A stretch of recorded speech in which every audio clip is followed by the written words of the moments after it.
Jammer with the banger.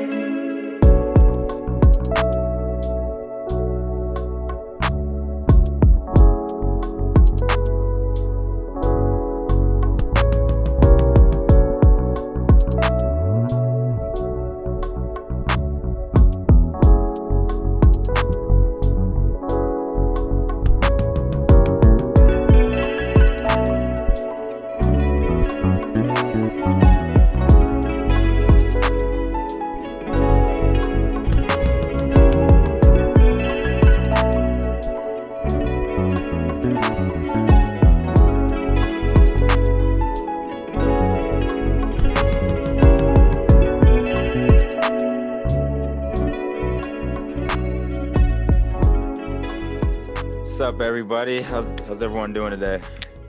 Doing great, man. Doing great. Glad to be here for another episode. Yeah, it can look better like this. Yeah. I'm loving that look. I'm loving it right now. Hey, man. I should get my shades out too, bro. Man, I tell you, I was playing with the old, one of the whole, jukebox places in LA, man. What's the name of that? What is it, not to come back in? The one that was on Jefferson back in the day. So, man, I have to respect the neighborhood, people around me, and I'm getting a glare from there, which I thought closing that window was going to help, but it didn't. That's like why the Holy Ghost is coming in. Yeah, man. People have been, preaching to me and saying I've been missing Bible class, and I said, my name officially is Kev the Rev, so please, Kev the Rev. Yeah, Kev the Rev, please. At this point, don't try to come against me with my, my justification of the Lord and blah blah blah, because I've been doing this. I'm older than you and been doing this before you were born. That's right. But anyway, that'll be another episode. So anyway, you like how I like keeping myself on TV. So, what would you guys like to talk about?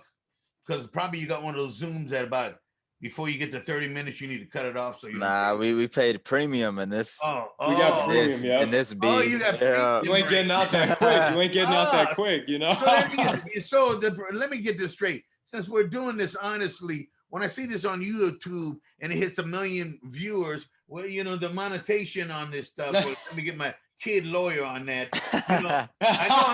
I know I'm getting a third because I see 3 people on this screen. You dig? So it should be equal opportunists. Yeah, I'm with that. We'll pass it on. Yeah. Okay. Since there is hope in America again. Okay. Let's hit on that. Let's talk about the inauguration. You watched the inauguration? Oh yeah, I did. I got up early, 6:30 in the morning. Where it is, what the channel looked the best, and all that. And I had on my little phone going around the kitchen and doing all that. So yeah, it was great. Hey man, the little girl, she's great. The little poetry. Wow, yeah, she was phenomenal. She's gonna be like Maya Angelou and all that stuff, man. I'm trying to tell you, that's another thing. She a baby shit, and I'm old. So, by the time you get my age, she'll probably be like Oprah Winfrey, everybody else, Yeah, she was awesome. Everyone felt super inspired by her for sure that day. I think that was the highlight of the inauguration. Yeah, so I don't like to really politically talk about politics. Yeah, let's get into because of the fact that I might get sued by, But since you brought up Amanda Gorman, that's her name. She's actually I was weird. She's me and Paris's age. We're all the same age. She's 22. Right. I believe from some of the information I heard that now President Joe Biden's wife kind of found her online through some of her teaching, kind of like her background through teaching, and she came up across her as in kind of the work that she'd been doing in school, and kind of wanted to give her an opportunity to showcase that. I'm curious, like from your kind of background, just in kind of telling stories, what was your opinion on how she did in performing yesterday at the inauguration? She did great. Some of the points really relate to the young generation, which she was talking about, but basically she was the way that she's been presented herself, and she's obviously been doing this a long time. So she's a natural at delivering whatever she needs to do. So the way I figured it was a plus, and she communicated to the young and old. period. Mm-hmm. You know, and from that point of view, it was all good. It's whatever her life and her legacy or whatever, you know, especially having a black female president. I mean, it's all that, you know, it's all, you know, like bang, bang, you know, you hit number one, you know, you won the prize, you won one, two, three prizes. It was that kind of situation. So, you know, the way I look at it is what I'm going through at my age, and I'm having the fun of my life, to tell you the truth, you know, and politically what's going on. And what would I be doing if I was your age in the profession that I went? Because, you know, now everything's multimedia. I mean, we never even, I mean, when I was seeing, you know, the Flintstones and the Jets and all that shit, which, you know, really is, you know, that fucking, what's the name of that car that Toyota does, that everybody buys? Prius. Yeah, that thing. You know, I call it a jet car, you know, whatever, 50 miles an hour, 50 miles a gallon, you know, my piano playing, my, you know, group, you know, Andy, you know, he's got one, or Kev, you know, he used to pick me up when I couldn't get out of a wheelchair and go to gigs and, you know, all that shit, you know, so, you know, everything has changed, man. You know, my Scooby-Doo out there that I got, you know, my 65 Ford van, you know, it's like a thing. My Scooby-Doo, is that what you call it? And I restored it, man. And everybody says you paint it, it'll be gone. You know, because it's gonna take some money. Yeah. Bottom line, I got it running, man. After I knew once I got to a certain age, I'd slow down, you know, and I start trying to at least get stuff together that I had. So my whole thing is, man, I'm going to school at Long Beach City, Long Beach State, Cerritos College, all around Southern California, Cerritos College, you know. And that van with, you know, I had a bed, I had a full-size mattress in there, used to put between the wheel walls. And then I put my bass on top of that because, you know, be bumping up and down. Yeah. I mean, we're talking like, you know, 70s, you know, 68, you know, so that stuff is like, you know, springs are going up, down unless you carrying a real load, like, you know, you driving with a Leslie speaker organ, the real deal, you know, a couple of cabinets for PA. You're going to load it down with 100 pounds and no big thing. That's how they were built. You had a case for it though, right? Like you had a case for it. Yeah, I had a bag for it. Yeah, okay. You know, so, you know, it's all that kind of stuff. So, you know, you get 16 miles to the gallon, you ain't getting shit. You might as well have a V8, got more power, get more girls and all that stuff. But, you know, the bottom line, it served the purpose of what it does, you know. And seriously, the last bass I got, it's so big, and I got a long bed Nissan truck, it barely gets in there. So it means if I had to really transport that for anything, and I think I got enough people behind me that they just send somebody and pick my stuff up for my, you know, whatever. But that thing, you know, it almost doesn't make it. And it's a big German, you know, German bass. Yeah. But, you know, that bass, you know, it's got sound that really got enough power to it. I don't need nothing else. I don't need another player.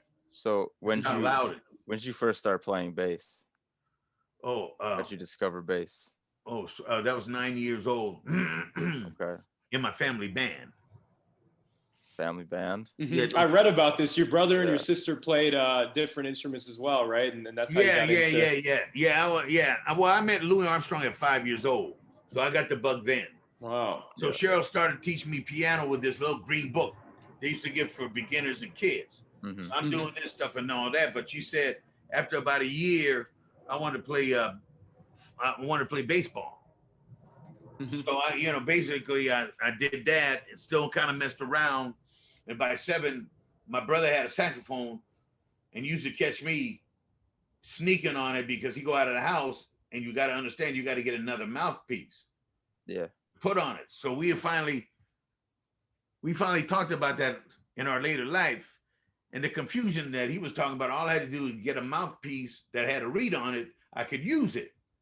But I thought he wanted me to get the whole assembly, you know, that comes out of the thing, and you can't get that.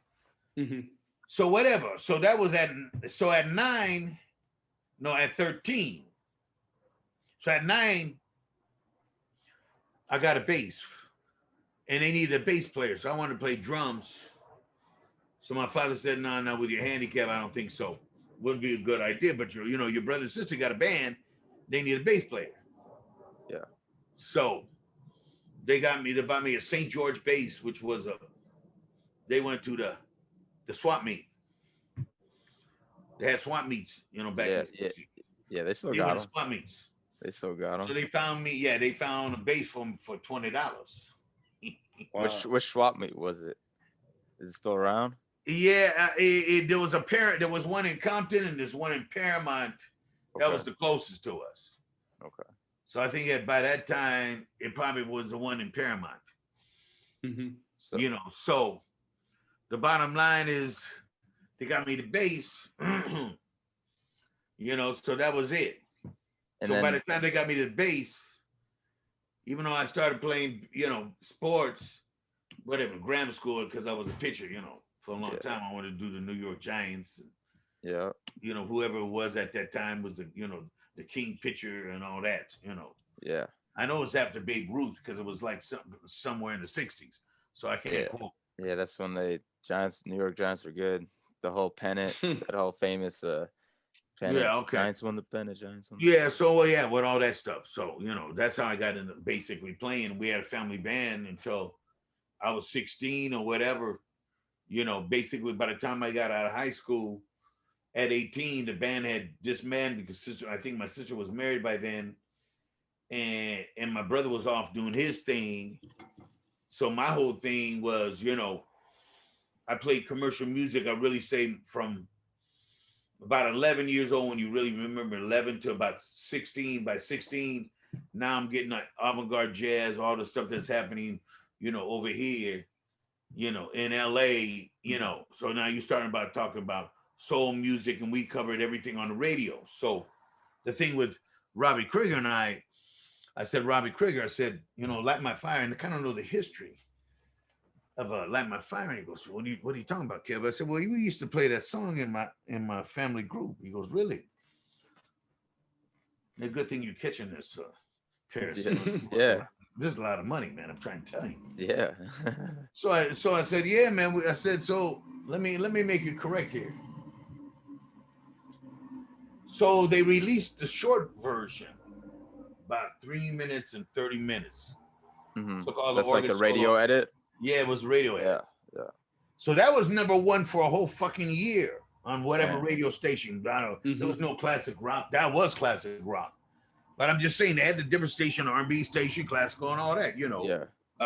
Radio free radio from Long Beach. With non-profit and all that stuff that they hooked up.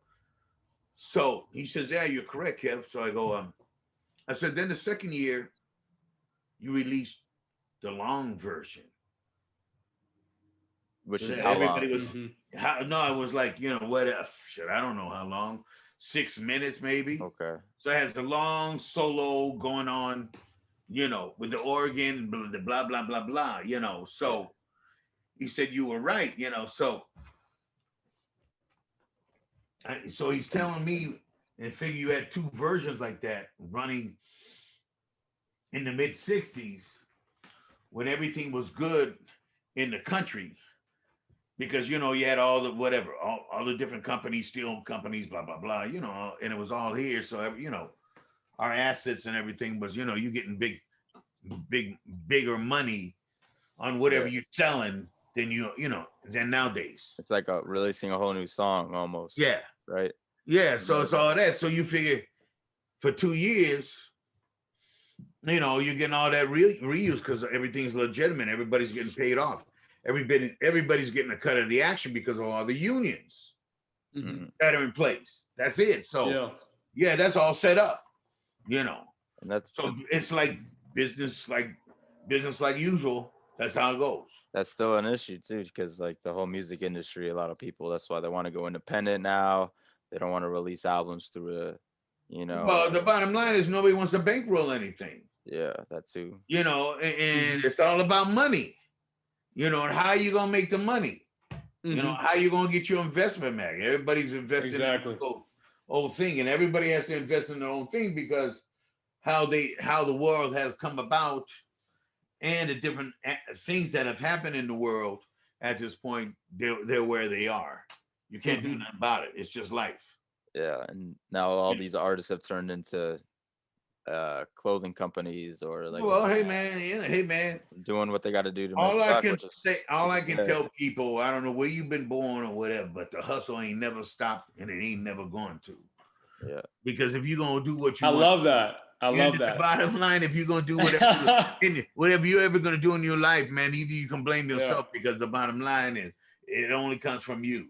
That's it. Yeah. You want to be bad, good, whatever. You want to be preacher, the president of the United States, it's all good, but it's all about what you make it. Life is what you make it.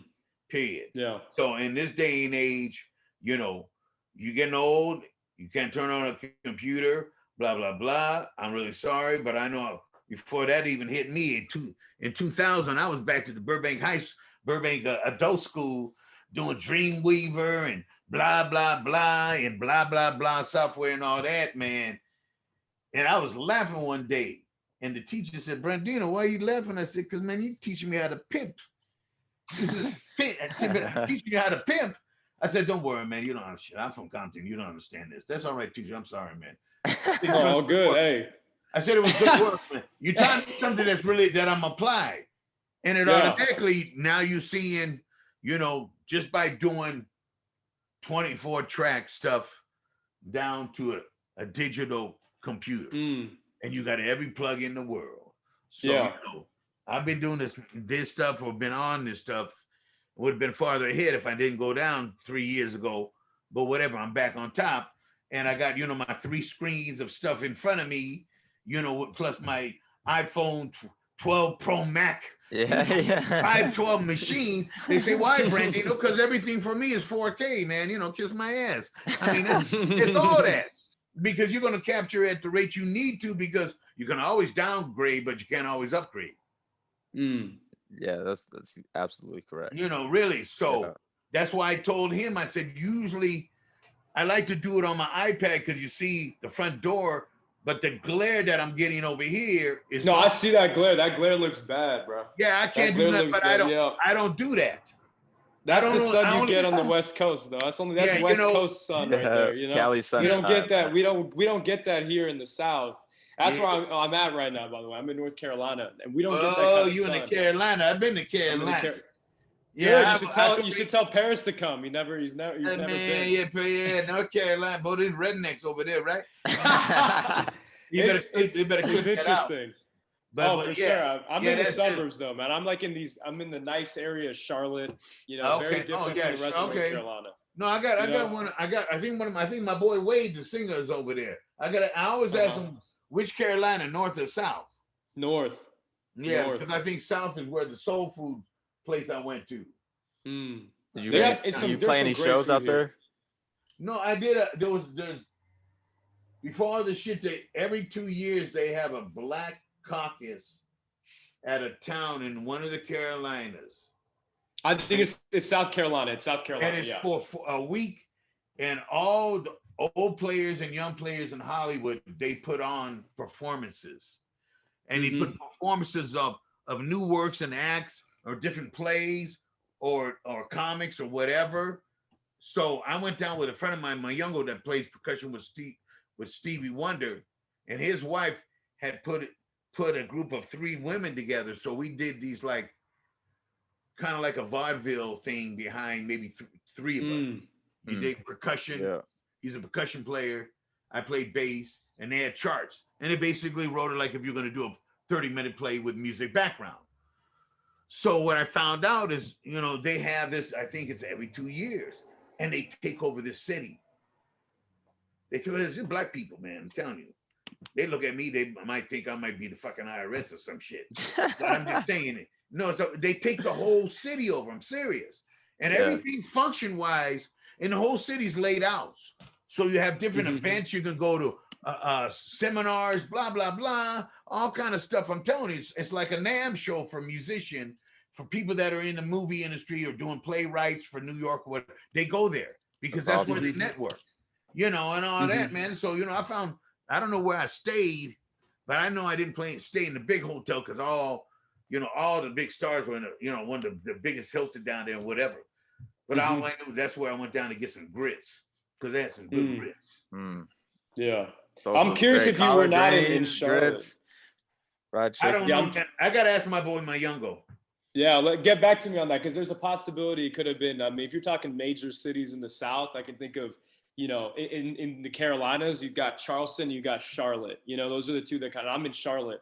Charlotte's probably Which the they biggest told me I city was when I outside of landed. Atlanta. When they told me when I landed, I was halfway between two big cities. Mm. That's all they fucking told me. And you So just want to go do you play. do you guys consider New Orleans the South? Yeah, New Orleans is the South. I mean, New Orleans is when I think of the South, I think of it as the Yeah, South. I mean, yeah. that's 'Cause like you the said main. biggest cities. You said Atlanta, so I was like New Orleans. Yeah, Well, I mean, I mean, New not Orleans, land Atlanta. wise, it's not that big, but well, no, but Atlanta population. has come to Hmm. be a more kind of let me put this. You would have to ask my father, but he ain't here. But Atlanta, the way it has been set up, I think they started basically building their commerce and what they would work on as far as probably job opportunities, money they have for people to work in the city and to go on. I think a little bit more than New Orleans because New Orleans, you know, early in the days it Hmm. was important for everybody to go over there and have fun and Yep. send your ass off. And, Tourism. yeah, Yep. all that they didn't care Yep. about it because everybody was everything. And they said if Hmm. you're gonna do something, do it in New Orleans, don't do outside. Yeah. Because then once you get out there, it's redneck, and I know people that one of my boys' grandfather used to sleep under the tree, Appaloosas, which is coming up down, coming down. And we were talking about that, and Hmm. after Katrina and all that, all those boxed up houses, my father told me they had all put it there in Appaloosa, which is swampland. So you got all this Hmm. malignant shit going, all this virus stuff and all stuff growing out of that place. And you got gators or whatever, and Yeah. half of the, they can't eat no gator meat because of all that stuff. That's just what that city does. That's what it's. Yeah. No, they're all unique in its own capacity. Like New Orleans is a tourist city. Like, my parents went there for New Year's last year, not this past year, the year before. It's a touristy attraction, very much like New York up in the north. Like, that's why they're having problems right now because so much of the money that comes into these major cities are from tourism. So that's why New York's going through so much because they don't have any tourist dollars because no one wants to go there. And then in the South, like you were talking about in Atlanta's more of like a community feeling where it's like they're building it from the actual city. So whether it's music, whether it's art, whether it's like the kind of jobs they have there, it's more local and less like Well, yeah, less touristy. in the way that we have to understand, well, where it's located, it ain't like you got somebody coming in from a ship Hmm. or store away from Europe. You dig what I'm Hmm. saying? You're not having Yeah. the same thing. So you got all that other element, either criminals trying to escape from persecution from the country or where the fuck they coming in part of the Hmm. world. You understand? Yeah. That's a haven for fucking criminals, you know. And I don't really say that lightly. It's a port. Hmm. It's like people going to Port of Long Beach. There's a different crowd of people that live by the ocean. They like the air. That's what they live for. I'm serious. Hmm. Yeah. And it's all that. And there's nothing wrong with it. Just that's how fucking human nature is. That's how the world's developed. That's why each city, London, Spain, whatever, you start talking about different cities, towns, whatever they call it, townships in different parts of the world, they're all different, man. Hmm. And do I want to keep getting on a plane? Hell no. Shit. You're not a fan of flying? Nah, shit. You see what I'm now, man. Okay. Man, it's all good. Man, I've been all around the world. It's all good. Hmm. Everything's fine. I tell them, hey, I'm cool like I am right now. I don't know where Billy is, my dog. I guess she outside in the sunlight, you know. And it's like I'm doing what I'm doing, writing my books and blah, blah, blah, blah. And, hopefully we can finish this record, what I did with Robbie Krieger, with the new experience and Ed Roth and, you know, Franklin Vanderbilt, the drummer with Lenny Kravitz on this project, Oh. So there's all this stuff going on. And a friend of mine wanted me to do this record with him. So, I'm doing stuff in the house or whatever. So, Hmm. Yeah. it's kind of busy. I was telling Paris, I don't know if I can fit him in. I have a tough schedule today. I'm dealing with some real money, but since we are related, I have to Yeah, we I appreciate mean, Yeah, it. We y'all are appreciate blood. I it. mean, yeah, I have to instill goodwill, or his mother yeah. slap me. Because Okay? Michelle's amazing. She's an amazing person. That's why. Yeah. So Bring my people son had together. to come up and say, "Hey, Cab, what are you doing, man? What are you doing to my son?" Blah, blah, blah, blah, blah, blah. No, I know my mother told me about you. Oh, yeah. Well, I said there got to be a black sheep in some family. I already knew that a long time ago. But I might as well Mm, get everything I can out of it, man. Shit, that's how it yeah. works. Uh-huh. So Yo, anyway, to wrap this up, and all this because I do have other obligations to deal with. Um, is there anything last moments of words or whatever would you yeah, like me to add yeah. before Just I finish? maybe give us some background on your favorite project you worked on, or most memorable project. Oh Jesus Christ! Here we go with that. He would do that 3 minutes before the countdown. There's no countdown, remember? Yeah, I know that. Yeah, but there is always a countdown over. There's The a mental mental, clock. yeah. There's a Yeah, mental clock. there's always a night phone someplace else. Yeah. Okay, my favorite. Well, you know what? I've really, Or one of them, yeah. Well, yeah, one. I'm Yeah, sure there's many. Justin Timberlake is Justin Timberlake and Will.i.am. They're both cool. Okay. And let me go ethnic with Will.i.am. So my boy Kenny Martinez and his brother Jeff Martinez, Mm-hmm. they went to school with Will.i.am, and they both played Okay. football together. Mm-hmm. Yeah. So before I went down, got sick, Paris.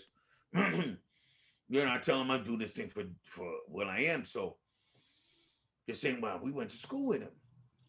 So he said, well, let me come out to the date and all that and hang. No, man, it don't work like this. So by the course of probably, I guess, maybe through 10 years, I think I've maybe done 2 albums or 3 albums or whatever, Mm-hmm. whenever they need a bass player. So, you know, so I'm telling Kenny this. Yeah, I was doing it, man. The Black Eyed Peas, this shit sounds good. Hey, man, well, let me sample it, man. I can't do that. That ain't allowed. Come Yeah. on, man. I'm trying to do my thing. So finally, I guess when a song get on the radio or whatever, so we go back and do something with Will. And Will comes up to me because I'm trying to get Jeff and Will together because they grew up, played football and Mm-hmm. all that. Mm-hmm. So finally, I tell his brother, Kenny is the older brother, Jeff's the younger brother. Okay. I said, I think I hooked it up because I finally talked to this. They finally, you go there 2, 3, 4, 5 times, they kind of recognize you see the same girl, the receptionist. So I said, look, I need to get this message to Will for Jeff, his boy from high school, Mm-hmm. Martinez. So I do that, hook it up. So I come into the date. So I find out, oh man, you're my boy. Says, blah, blah, blah. So he's my bass player. So Will says that, comes up to me and passes me on the back. I said, oh, so you and Kenny finally talked.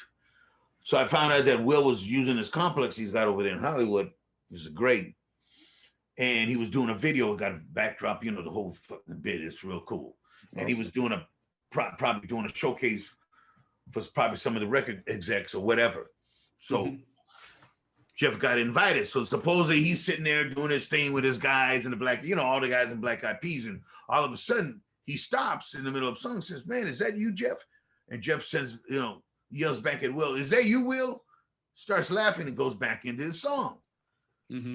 So I'm the good guy after all this stuff. And, when I saw Will after this thing, which I had never known that this had all transpired, that's when he pat me on the back. Oh, yeah, you're my bass player. I said, oh, okay, now I'm your bass player now. Okay. Yeah, okay. Yeah. Now I see how that is. Because the same thing happened when we were at the Grammys to do the thing with Suit and Tie, with what's his name? The Love rapper. that song. Crazy. And Justin Timberlake. Mm-hmm. So we're about to do this, and they wanted the original orchestra. Mm-hmm. Mm-hmm. So I know the guys are giving me shit to get into it. To get into what was that? Not the Forum. What is it? Staples Center or whatever. Staples, yeah. So he said, man, sir, you can't do that. I said, well, I'm playing for Justin Timberlake, and he's the headliner with Jay-Z. I mean, what the fuck are you talking about? Mm-hmm.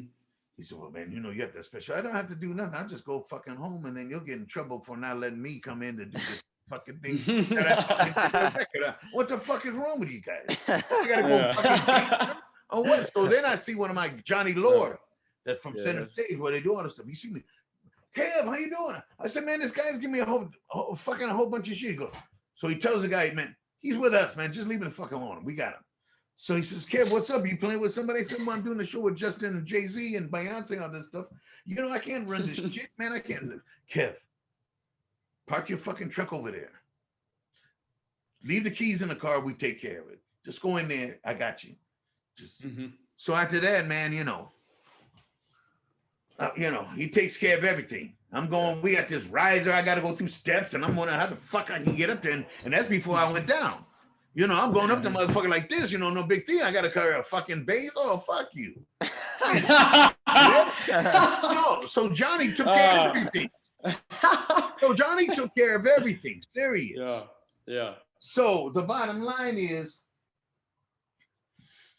at the end of the show, everything's cool. And I get to pick up my check. So I go to the union, man, and I'm going in, and somebody says, we have to talk to you. So then they gave me shit about my cartage bill. And I said, so what's the problem? Well, we only do this and all this. I said, well, no. I said, I'm the sergeant of arms at Local 47. Okay? And ain't no provision for somebody to be handicapped that plays bass. And how is he going to do it? So then you're going to discriminate if you don't put the right fee for cartage for somebody to haul my bass, or I might get injured and then I get fucking sued for workman comp. Think about it. And this is some stupid ass shit. The bottom line is I have a disability. So I said, so the bill is what it is because they had to transport my bass 3 fucking times on 3 different days. It ain't no one lump sum. Yeah. There's a fucking union. The guys on TV getting paid. I mean, don't fucking kiss my ass. I know how the shit works. Everybody's getting paid. So the motherfucker that do my thing and they want me to play bass. If they don't want me to play bass, someone call me. But I am on the motherfucking song on the fucking part of this bitch. The song you playing, I'm on that motherfucker. So why you give me shit about this? I'm one of the motherfuckers that made it happen. It's that kind of shit. I said enough. I'm on overtime too. I'm giving you about a minute and a half, and I'm off. No, you probably dealt with a lot of that through your career, though. Yeah, man, but it's what it is. But then it gets to the point that it's not being egotistical; it's being right. Yeah, I'm at a point now that I almost fucking died twice, saw the white light twice. I mean, you could talk about life and death to me because I've been on both sides. So kiss my ass. I mean, seriously. What else you gonna do? To me, I already been there twice. Yeah, when you have no fucks to give, at that point, the next time it's gonna be 3 strikes and you're out. 3 strikes and you're out.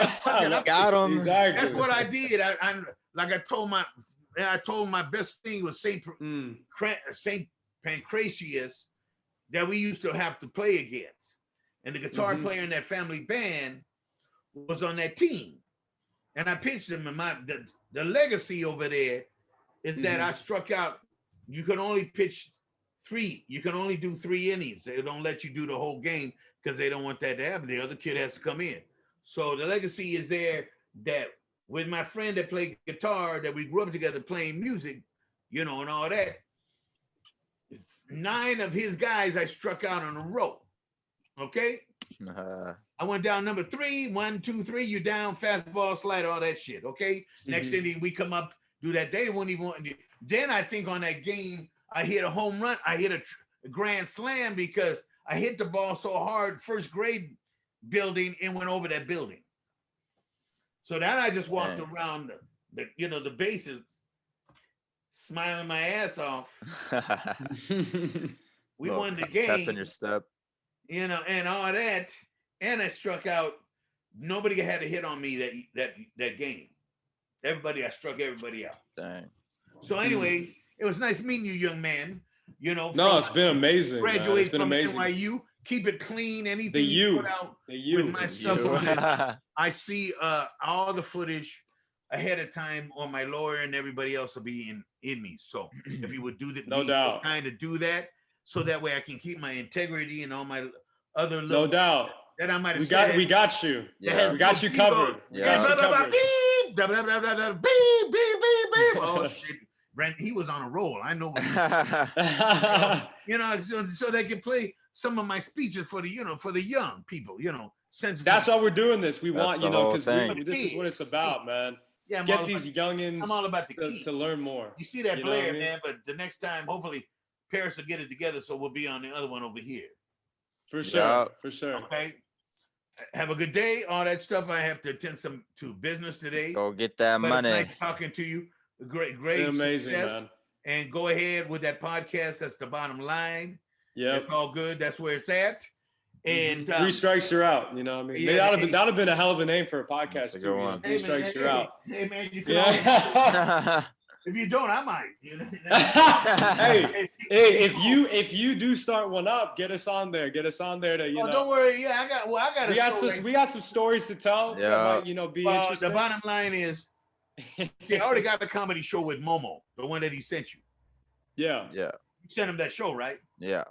Mm-hmm. You saw the show, right? I haven't taken a look at it yet. Been a hell of a week. Okay, well, when you look at it, then you're gonna see. I'll take a look at it. Now I want to. Now you're like you're really putting this up for me. So I got to take a look at it now. Promotion. It's nice to talking to you guys. I'm signing it off. Be cool and make sure you look at the TJ. I will. And the Okay. next time we talk, we're gonna lead in with that, man. We're gonna talk about that comedy show, and then get to know more about kind of your history, and I appreciate you taking your time out of your day, man. It's all good. It's all good in the hood. All right. All good in the All right, hood. Kevin. Take care. Yeah. Take care. Yep.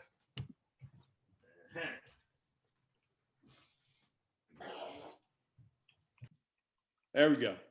You're good with technical.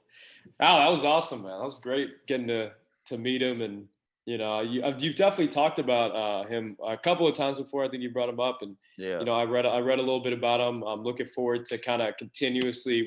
I'm sure we'll bring him on again soon and ask him some more deep questions. I'm sure that the audience would love to know. But he's a very interesting guy. You can definitely tell, like, his attitude, his personality. I love talkers. Yeah, I'm usually the talker, so I Yeah. love listening to that. And so he's definitely got a lot of lived experience that you can just kind of pick away from. And with his disability, what he's been able to accomplish with it, I mean, it really definitely speaks a lot about himself and the kind of person he is. It's the power of, seniority through wisdom, man.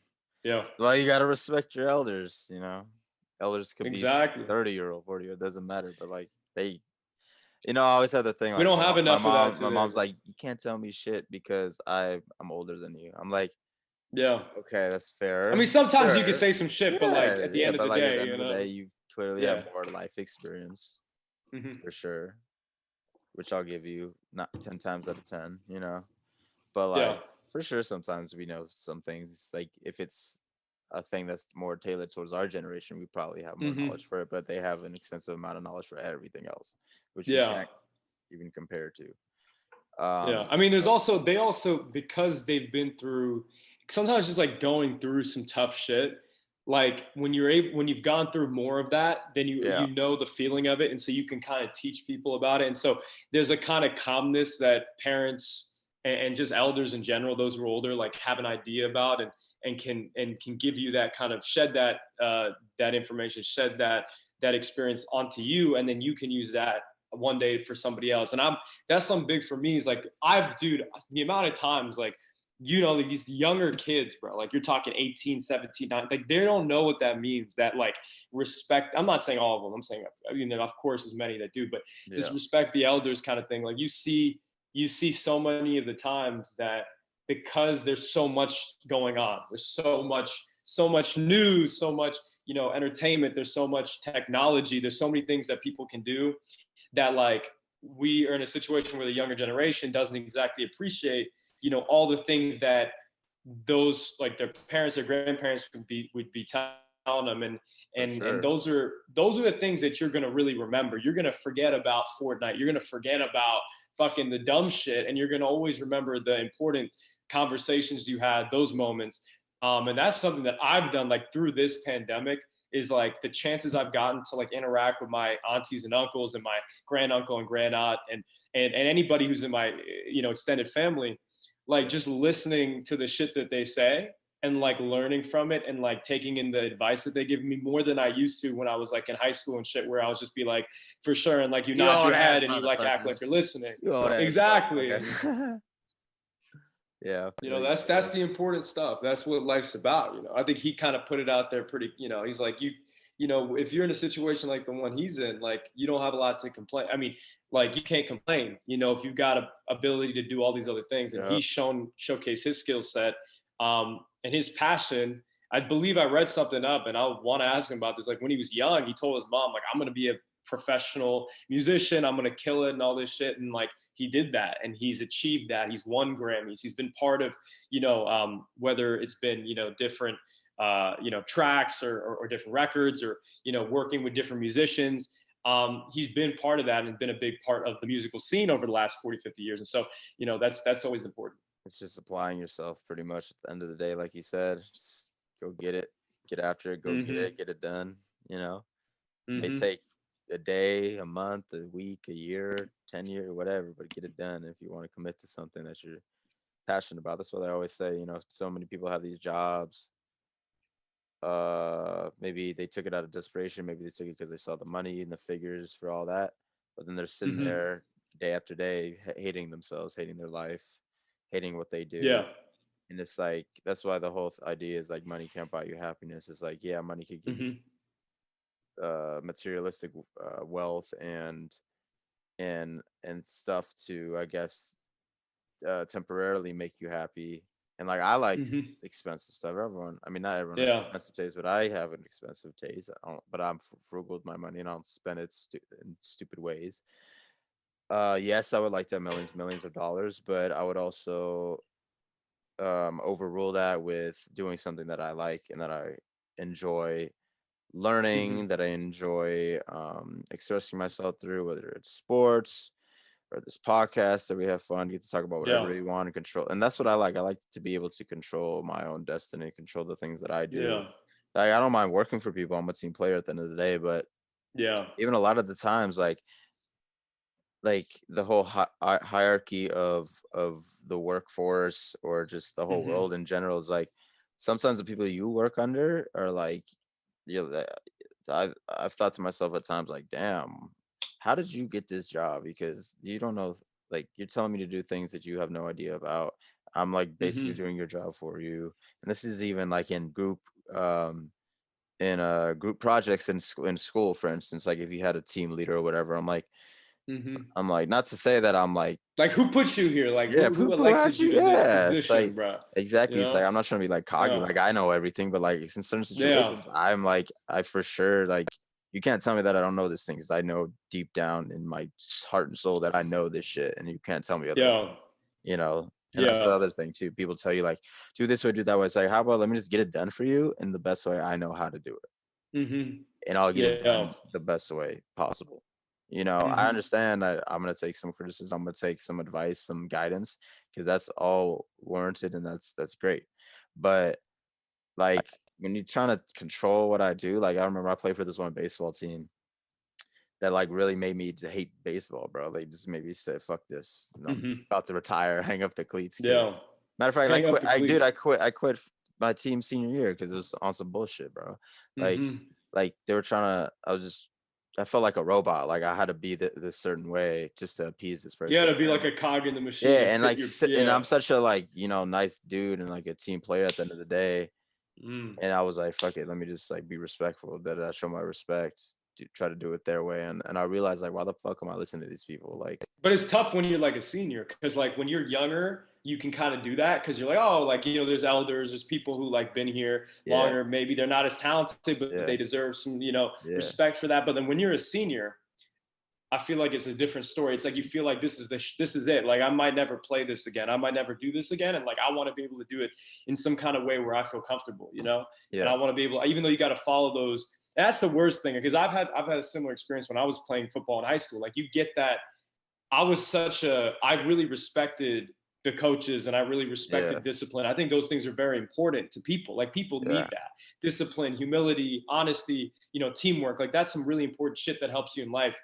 But it's like at a certain point, like it's it's both ways, right? It's two-sided. It's like a That's the relationship. thing. Like, why am I respecting someone that doesn't give a shit about me or respect me? Like, maybe you Exactly. respect me as a person, a human being, but like as an athlete, you clearly don't give a shit, and you don't want to give me the opportunities that you give other people.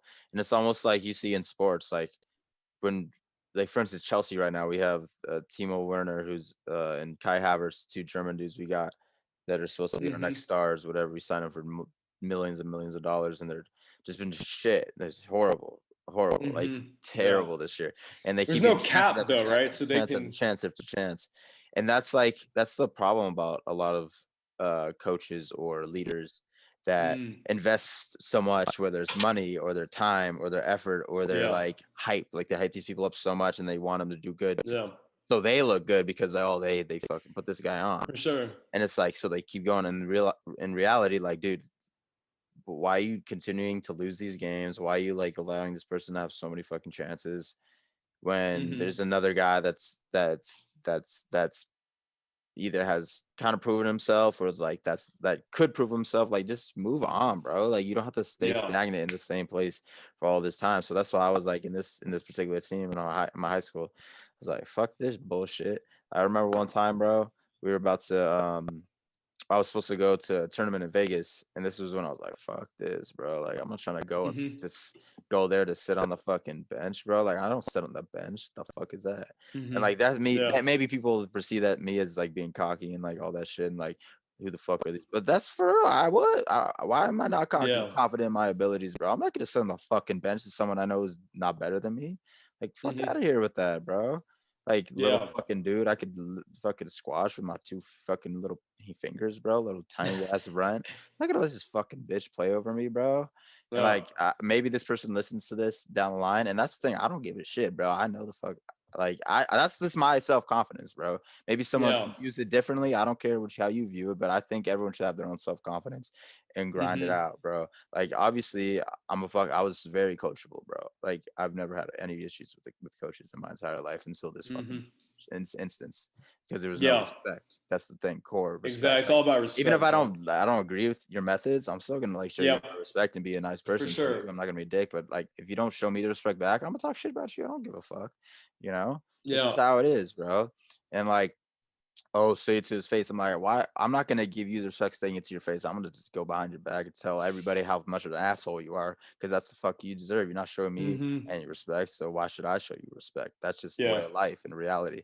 But you know, so in this instance, I was meant to go to Vegas for this tournament, like I said, and I was like, fuck it, bro. I'm going to Disneyland. Fuck this shit. I'm staying home. I'm not going. You went to Disneyland, bro? I went to Disneyland with my girlfriend at the time. Had a dandy day, bro. It was great. Rode all the rides like multiple times. It wasn't that crowded that day.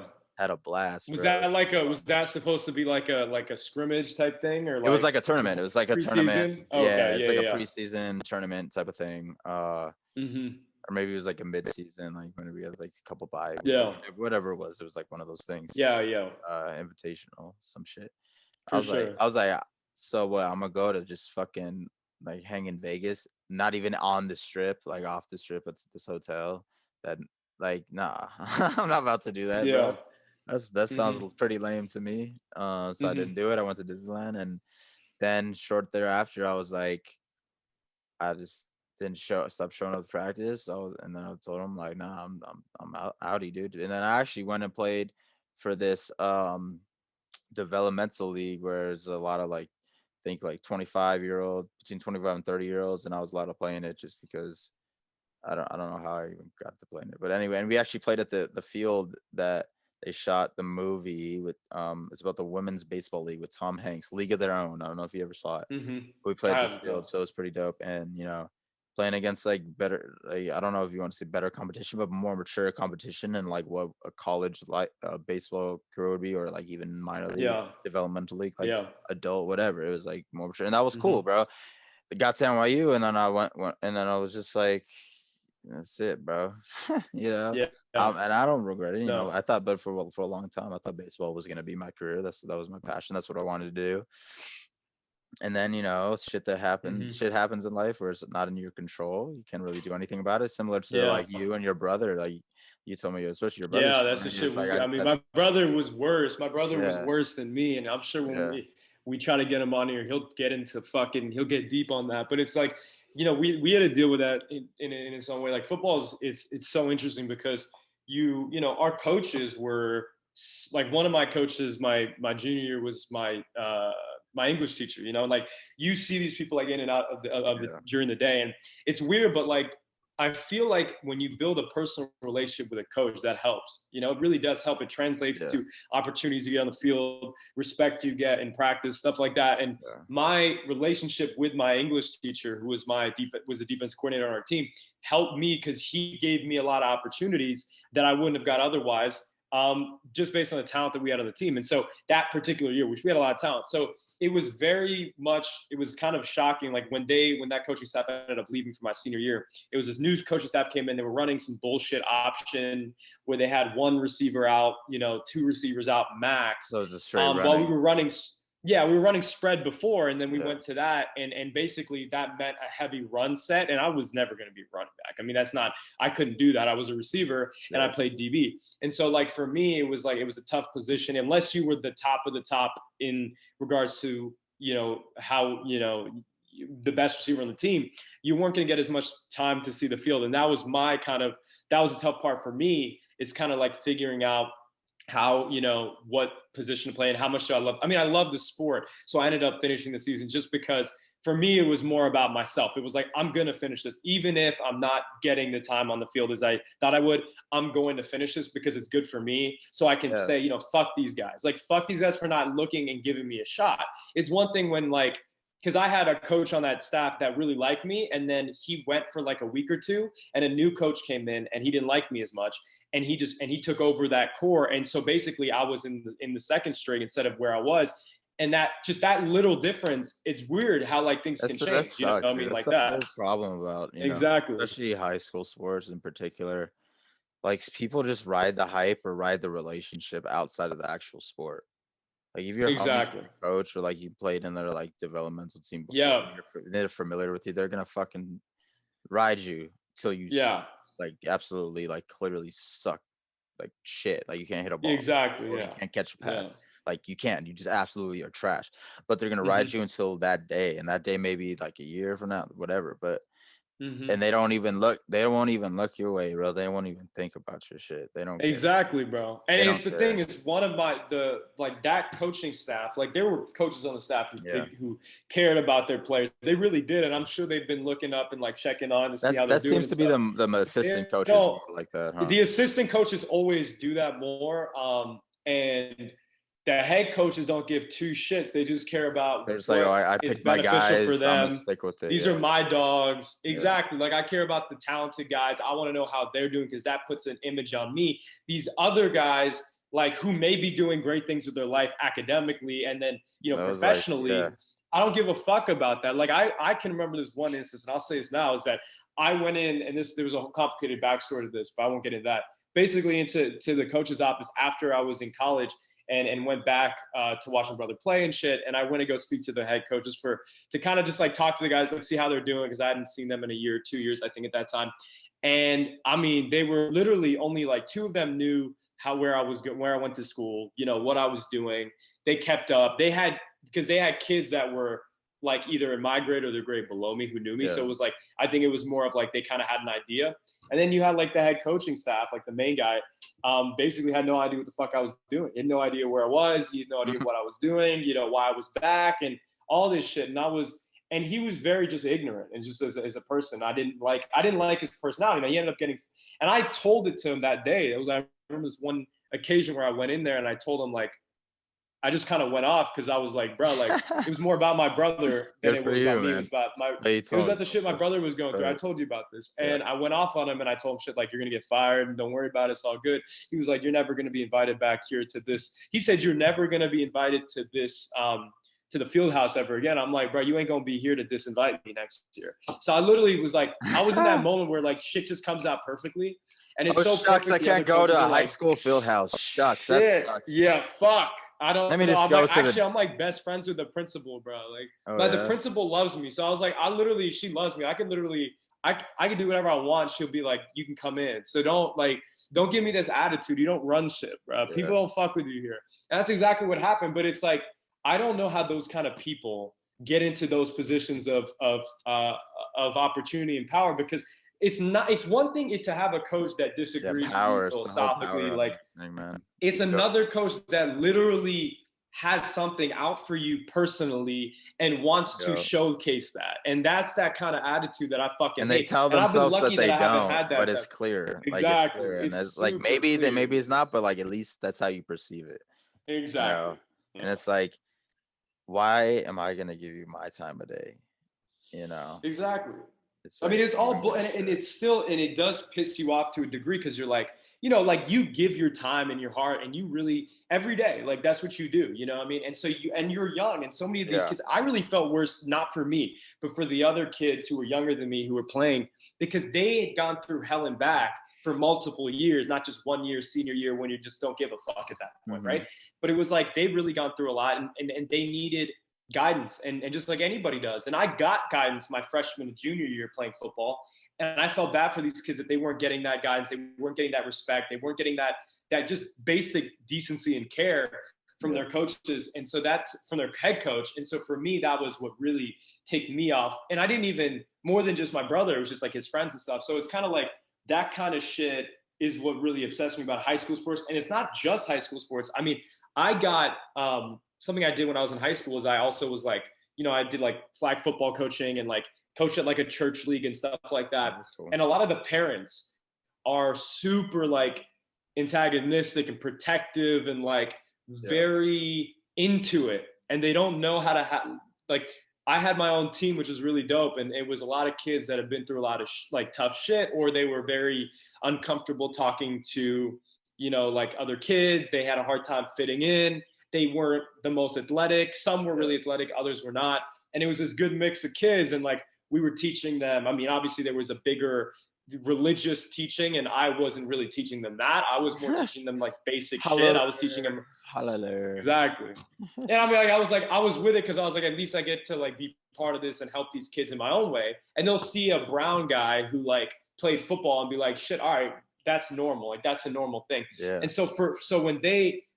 but the respect I had for those kids every day, like pulling a game plan to get everyone involved, like making sure people were in the best positions that they were in, and make sure the kids were enjoying the game more than anything else. I did that for about 1.5 years, 2 years, like over 2 seasons. And I personally loved it. It was like we all the games and practices were held like in the back of this like elementary school, like this really like rundown elementary school. But it was really cool. And like being able to coach those kids in a way that I wanted to be coached myself, this is how I would want to be coached, and and I know it's difficult because it's different when you're, coaching like 13, 14, 15-year-old kids as opposed to like 6, 7-year-old kids, right? But it's like being able to do that and then seeing the parents come up to me and being like, wow, you're just like a really good leader. And like, my kids tell me like how much you are inspiring them, both not here, but also when they go back to school and like in their personal lives and stuff like that. And so that was probably for me why I kept playing football, why I kept continuing it, because I realized like this gives me an opportunity. This gives me an ability to do things outside of just football that I wouldn't do otherwise. And, I think that's something that my brother felt as well. And I think that's really what, youth sports should be about. It's about building foundations. It's about building discipline, but also, allowing these kids to have fun and truly like learn and truly like be part of a community, be part of a team if they don't feel that way otherwise. And that's the whole thing with the whole high school sports thing. It's gotten so out of hand where people think like this is life or death, like people are so fixated on a fucking high school. Like, I don't know, man. Like, I'm a very competitive person, obviously, so I would always, want to win and get pissed when we lose. And I was used to winning. Like most of the teams I've played on throughout my life, we were winners. So I didn't know what losing was, bro. And people are so like didn't give a shit about school. They didn't give a fuck about anything else but like winning these fucking games or playing high school sports or doing whatever the fuck, In reality, it's like there's so much more to life. And all these, I feel like a lot of these high school athletes and youth athletes miss out on a ton of life. Like, don't get me wrong, I grew up at tournaments and games every weekend, so I never like traveled a lot as like your long extended vacations at a young age, and that was great though because I love that shit. That's what I like to do. Same with same even when I got to high school, but at least I think the common denominator that separates me from so many others, as well, it separates us, I should say, from so many other people, is that we played sports all our life. Sports has always been a part of our life, as it should and as it always will be. The games will never go away. It's just the fact that we realize we need to have an education as well. And look at us, bro. We went to fucking NYU. We graduated from prestigious or pristine university, whatever you want to say. And we're doing our thing, bro. And it's like the sport's still there to play. We go to park, play catch, play baseball. We can go to park, hoop it up, go to park, run some routes. I'll hit you, bro. Like that's always gonna be a thing, bro. We watch the sport, play the sport, have fun with the sport. But when you try to make it your life and don't realize like you're fucking never not gonna, more than likely not gonna make it, or like even if you try so hard to make it, which is awesome, I think that's great. Everyone shoots for the stars, shoot for your dreams, try to accomplish whatever you can in life, but also have a plan B all the time. Always have a plan and a C and a D, and bro, a C and a D.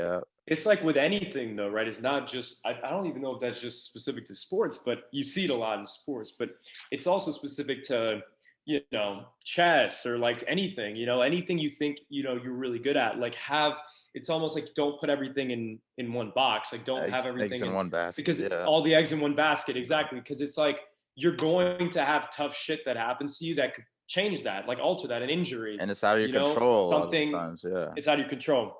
And so like you have to have an ability. And I think sports, for some people, I get it. I mean, for some kids who are in really shitty conditions and have been, you know, are living in, you know, whether it's in communities or they're living in households that are and difficult. Most of the time, those are the ones that make it because they you know.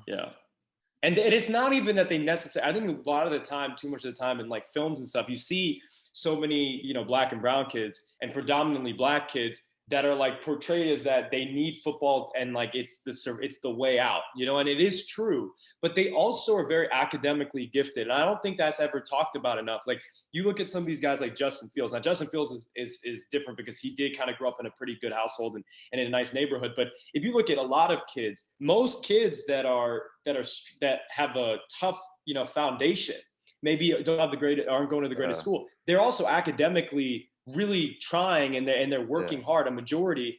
And so they're trying to balance everything out because they really just want to get out of there in any way, shape, or form. And to them, football or any type of sport, basketball, whatever, is the clearest way. But it's also like these other things have to be checked in order for that to work out. That's the whole stereotypical mindset is that, you're in the ghetto, growing up in the projects, the hood, inner city, whatever the fuck. Your only outlet is you're going to be a rapper, singer, or a fucking athlete.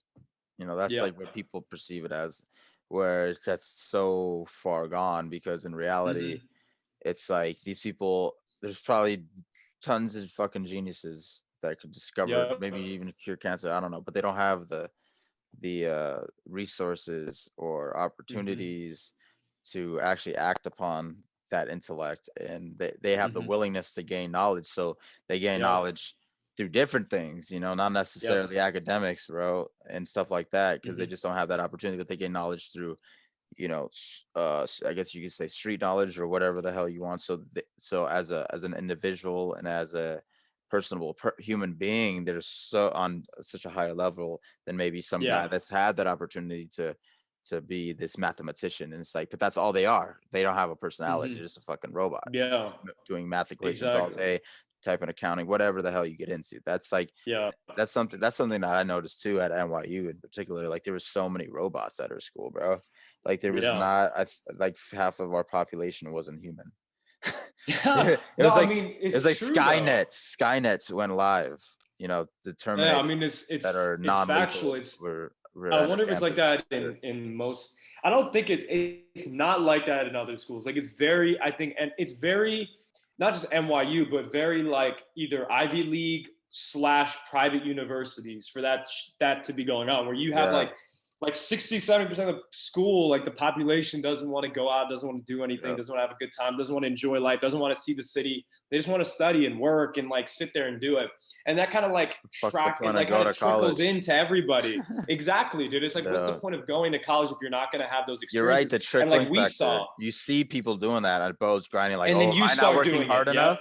When in reality, I was like, fuck that. I'm not going to go to dude, you know how many people are probably in a library? You know how many people would be like that we know that like probably overworked themselves after, and then the pandemic happened and they probably hit themselves like, damn, like I really didn't get out of it what I really wanted. And I didn't do the shit that I want to do. When we can say like, no, like even when we were studying and working hard and look, yes, we were in a different program, but still we had to work hard and we had a lot of other courses we had to take that were difficult. So we were able to manage doing both. And I think that's the key is like, you got to study, you got to work hard. And going back to like the high school stuff, like I would love to see kind of like more, this goes back to the coaches and like teachers. Like that's why it's important that we have good teachers and that they're paid well, but that they're really good at their job, and coaches as well, because then they can tell the kids like, no, you don't have to just be an athlete. You don't have to be just a rapper. You don't have to be just a musician. You can be an academic. You can be a doctor. You can be these things because you have that ability inside you. And while you may not have like the simple shit, like I was having this conversation with my dad, that so much of the problem, I think, in some of these situations, we have standardized tests like SAT, ACT. And I was lucky that I got a year of kind of like preparing for the SAT specifically that would help me. So I took SAT courses because we had money that I could use to do that. Yeah. Exactly. I mean, awesome, so some people, and it helped and it worked. Yeah, sure, exactly. And so what I was thinking, like for me, I was like, well, this SAT score may actually propel me into getting into university. So my question is like, well, what if other kids who didn't have the money to like take these SAT courses, if they could learn what I learned, I'm telling you, they would get 500, 600, 700 points better, because like, it's really that simple. Like the SAT test, the standardized testing is really about memorization. It's about like, it's less about like how the skill of smart you are. How to answer exactly. Because they're all very similar and the language is similar and it's all derived from like Latin and stuff like that. So if you know these things, you can build the skill set necessary to beat the test. Yeah. And it's like almost like these movies, like you see, or like or like what actually happens in Europe when like you graduate high school, they give you those tests so you can continue with education. And if you don't pass the tests, like you have to like, you do something else with your life. It's like a whole crazy thing. I think that's so ridiculous how tests define your intellect. And I hate that. As a whole, because when I had we had SATs, ACTs, and everyone's like stressing themselves out, like, oh, I gotta do this. I'm like, look, I know I'm fucking a smart person. I know I've always had really good grades. I wouldn't say I had to work super hard in school throughout my entire life. I never really had to, like, I didn't have to get to the point where I stressed out and like, fuck, this is, like really stressed. I never really got to the point. And I think because I had the mindset throughout my life, like, look, I'm smart. I rely on my intellect. I take also, I think one thing that helped me a lot too is I take really good notes. And I always wrote my notes, never used my laptop ever. And I was always very, very attentive in class and actually listening to people and listening to like questions people ask, or just like, and talking a lot and interacting. So when I talk and converse with the teacher, with the professor, with the students around me, my classmates, it helps me retain more information, because I'm like, okay, I'm involving myself with this, as opposed to let me sit in this class and fuck around on my laptop, then like grind out this studying of shit I didn't hear for the last 4 or 5 weeks and cram it into one week, where I already knew this shit. So when I was studying or reviewing, I don't even really call it a study for me. It was more reviewing. I'm like, oh, I remember that shit. Yeah, I remember these words. So it's already clicking in my head and I'm good to go. So it's more about the preparation, I think, in school in particular, or really anything in life. If you prepare yourself, you won't have to stress at all, because you're already going to have that mental capacity to be like, boom, bing, bam, I'm good to go.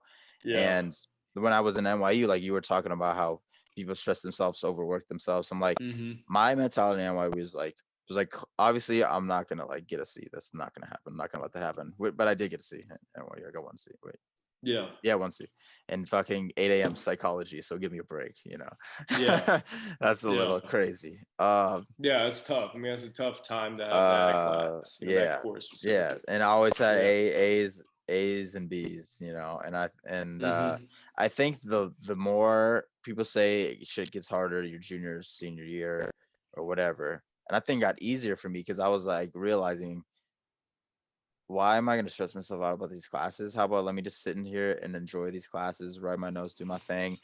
And I'm not going to say I don't have that don't give a shit mentality. It's more like whatever happens, but let me not have this define me as a person and have this really alter my mindset, my mood, all my mental capacity. Let me have that be stable, not affected, and just go in there and do what I got to do, man, and get it done at the end of the day. And I did, and I think I got like my best grades. Like, I mean, like I said, I know I only got one C, so it was always A's and B's, but I got like much more A's than B's. The when I had that mindset throughout college, and when I kind of learned to maneuver college, and I think that's like what you and I did so well.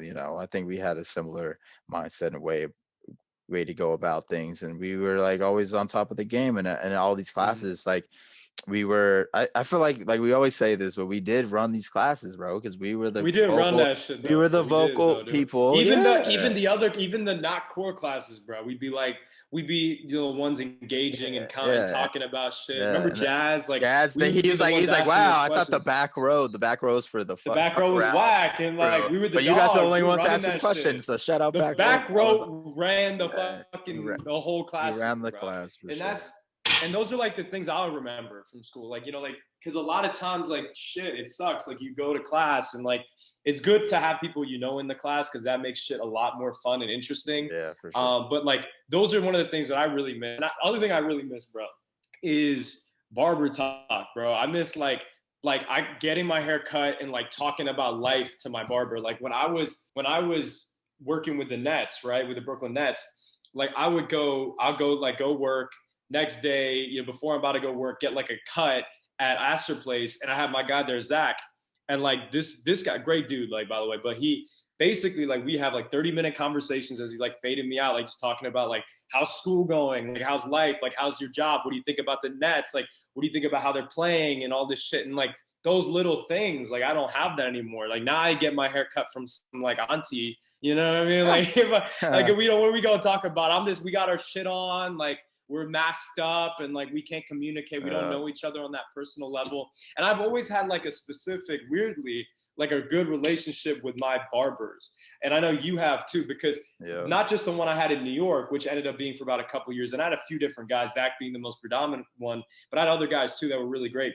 But also like when I was in Charlotte and getting my hair cut in Charlotte, both in high school and then even in college for a little bit when I came back home, I had this one really great woman who was like, super dope, super chill, and like was always asking me about like how's things at school, like what are some of the things you're like learning, what are some of the things you're doing, like how are things going professionally, personally, like really getting into your life, but not doing it in a way that's like kind of like coming at you. It's just more like they want to know. And I remember, did I tell you that one time that my Charlotte barber, I met her in New York when we were going out one night. Remember that? That's crazy. Yeah, and it was just weird. It was just like a weird thing. Like, and we were taking like selfies, and I was like sent to my mom and shit. And it's like all those kind of things. Like I miss that. Like, but those conversations specifically, because like you really don't take it for granted. Like you take it for granted, like just that basic part of the life, like those interactions, Yeah, dude, and that's like the whole barber talk. It kind of extends to. Like I had my acai joint I used to hit up all the time. The Brazilian chick used to love me, and like we'd always have these great conversations. Just pop in and like do my thing, talk. Well, that was the one next to James's place, right? Yeah, James's it's right place? there near basically Astor Place. In Astor Place, yeah. And then go to my barber shop. That was like oh, I'm so hyped to go. It was like a day. It was like an event. Yeah. Get ready for going out on Friday night or whatever. Maybe I had like something with my jog, whatever it was. But like I would city bike down that bitch. Go to park it. I was never a fan of city biking, bro. And it's park it right through Soho. Park it at the little dock station that they had over there near the barbershop, down Mulberry Street, down to like the start of Little Italy, right there. Barber's Blueprint for anyone curious about it. Just go down Mulberry right when you hit Little Italy. It's to be on your right side. His little barber, the little twisty sign. Well, they're all like doing it in home now. Like the barbers are like coming to people's homes to cut their hair. Like at my barber, he hit me up and he was like, "Oh, if you ever interested in a haircut, like I can come over." And I'm like, "Dude, I'm in North Carolina, bro." It was a while back. Like I'm in Charlotte, bro. I'm not even in the same fucking region. Yeah, it was so funny too because that place I used to hit it, and like I wouldn't even do appointment for a while because they have to take walk-ins obviously, but I was like, let me like walk in and try to like get my cut by every single barber in the shop, which I think was like 6 or 7 of them, just to see who I liked the best. And then when I did it, I started doing one guy. They were like, "Hey man, why don't you come back to us?" They're all like trying to like get my business. I'm like, "Hey man, he gave me my favorite cut. You guys are all great, but I'm sorry, man. We can still be friends." So they always knew me. They're like, "Oh, what's up, man?" You know. And they knew that was the one thing too that people appreciate, especially barbers or anyone really in the self-employed industry, is that they appreciate tips, man, and they remember that shit. Like, I would always tip, bro. Like more than anything else. Yeah, like I'd bring friends there, and they'd be like when we leave, they're like, "Did you tip?" I'm like, "Yeah, of course I tipped." They're like, "Oh, really? I didn't." $1. Like, why'd you tip, bro? They're like, "Well, because I already paid $32." I'm like, "Yeah, well, that's 32 to the fucking business, bro. You know, they get a small cut of that. Like, you got to tip them." But oh well, whatever. And this guy, like, I knew people that would never tip. I'm like, shame on you, bro. That's so unappreciative. That's why your cut ain't as nice, bro. That really they remember that. Like you need a tip. I think I tip like usually I tipped because I think it asked was like 20, so I usually get 30. So I usually tip 10, like 10 or less. Like I mean, I'm not gonna tip more than 50 just because I don't have the money. If I was had more 10, money, I'm gonna maybe I could. Good, dude. Yeah, $10 is like the top. Like that's good enough. Dude. 10 exactly. You give 5 to 10, like you're set. Yeah, I would usually just round it out. It's just 30, 31, 32, round it out to 40, whatever. You know, 40 bucks, 50. Just like round it out to the next 10th, and that's what I usually do. But yeah, barber talk's sick, dude. Like I think that, you know, this even like my mom tells me about her clients. They're like, she's their therapist. You know, she actually has a therapist that she gives facials to, and like she tells my mom, "Oh, you're my therapist," because that's something like we're able to open up to our barbers to talk about stuff that maybe we can't even talk to our parents about or can't even talk to our friends about, because they will give their advice on whatever their opinion is, and it's like always confidential. Like it's not like no legal confidentiality, but it's like that's what's up. You know, barbers know about that. And you just talk about fun stuff, get to know them, get to know their life, like what's up for Christmas, holidays, how's a family, and just stuff like that. It becomes like, you know, part of your life, man. That's why when you find a good barber or find a good tattoo artist, find a good whatever, you're gonna stick with them and be loyal. And I think that's something really cool to have. I've been going to my barber in LA for like 10 maybe, I don't know, dude, like a long time. It's a comfortability, bro. Like when you get, especially if you, I'm sure it's the same thing with girls too. But like when you're, and my mom, because she gets her hair cut pretty short, right? So she does care about that too. I think anyone who cuts their hair generally short at any period of time cares a lot about who's cutting their hair, because like you want that shit done the way you see fit. But then sometimes the barbers do slightly differently, and you end up liking that more. Like it's like a cool thing, like, you know, like getting that fade, getting that fresh cut, like going in and then like having not as a conversation, but then like also like when they cut it a uniquely different way and you like it, that shit's cool. Like it kind of stays in your head, like, you know what I mean, for a while. Oh, for sure. So and then that's the shit that I miss, bro, honestly. Yeah, that's the shit I miss, because here there's nothing to talk about. Like, what were we gonna say? Like, you know what I mean? Like, what were we gonna talk about at the barbershop? Like, oh yeah, I'm COVID, you know, teening, you know, like just like you, I'm quarantining, like we're doing this, we're not doing much. And you ask the basic questions like, how's business? And you see, you know, when you walked in, there's no one there. You know how business is. Why are you asking? But I have to ask. I was about to. You know what I mean? I got a cut yesterday. It's like, how's business going? And then I thought, fuck that, I'm holding my tongue, bro. You know. It's just weird. I'm helping your business though, so at least you got one customer. Exactly. Right now. And that's a good thing too about, you know, I think a lot of people like to go to the barbers or whatever to gossip and like get shit off their chest. You know, talk some shit like, oh, what should I do with this That's girl? how it is. Girl, so what should I do with this guy? Or what's up with my girlfriend, my friends, da, da, da, da, da. And they always like give, at least mine gives super funny advice, you know.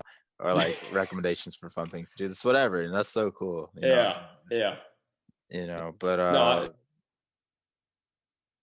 No, that's what it is though. It's kind of like, because when you think about, like, that's like your vicinity. It's like your kind of safe space, and it's like you kind of can float ideas, and the people you speak to don't know your real personal life. They're not really there. So like you don't feel weird talking to them about it, because they're gonna find some shit out, because there ain't nobody who's gonna tell them anything. So you can kind of control the conversation. And they're just giving advice based on conversations that they've had with other, clients of theirs, other people that they've cut. And so, but it goes into that whole thing of like drama and like the whole idea of like kind of like that's the one thing, with this long, pandemic, is that there's not as much interaction, like human interaction. There's not as much gossip. There's not as much drama. Like I'm sure some people are going fucking insane just off of that.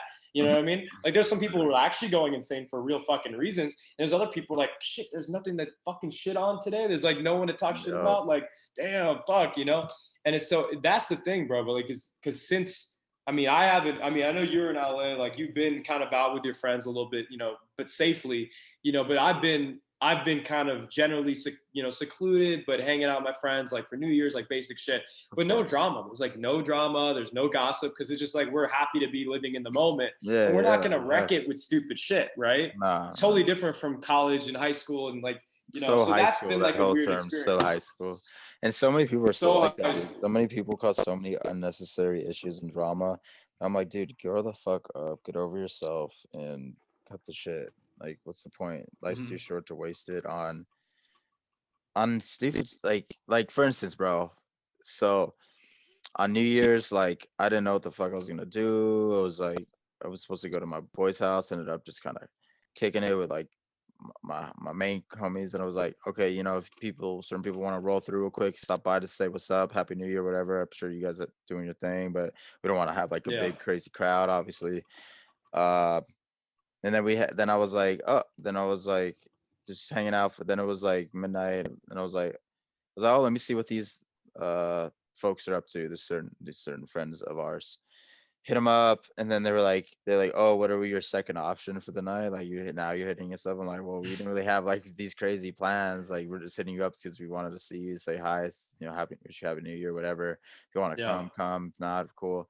They're like, oh yeah, nah, bye. We're second options. That I'm like, why are people so petty and like you always have to start drama? Like where did that come from? Like at left field, like in the bleachers of left field? Like what the hell? Jeez, far out chill there. out, man. I'm sorry hurting your feelings, buddy. But fuck. I think it's just I wonder if sometimes it was just conversation. I mean, I don't have that a lot. The Indian community, bro. That's where there's so much. You told me some crazy stuff about the dude. Back in New York, it was crazy, but here Charlotte is like another level.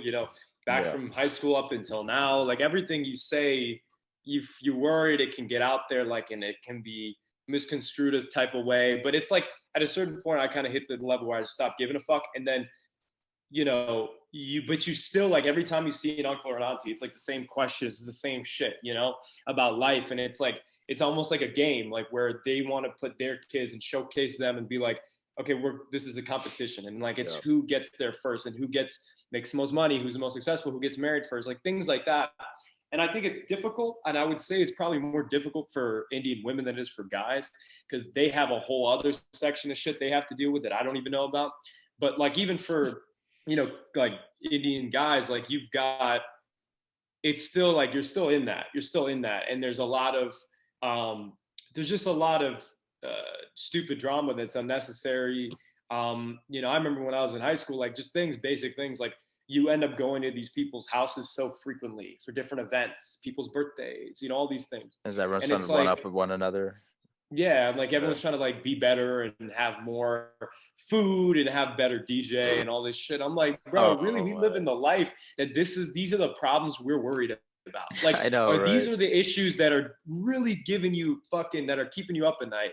Is this kind of shit? Like, there's real, like, this is nothing. So it's like those things mixed with just like this, like my parents, they see it now too. Yeah, like they hear these conversations that these parents have sometimes, and like they'd be like, they just say the stupidest shit. Like they say things that are like, especially when they get, Indian parents, and look, there's so many parents that I love and respect because they're really good people and like they care about not just their kids, but every, one of their kids' friends and really want people to know, like they want to know that people are doing good, but do it in the right way that's like respectable, right? Yeah. But like at the end of the day, it's like there's so much just continuous like competition. There's so much just like organizing all these things to show out like how much money you have, how much wealth you have.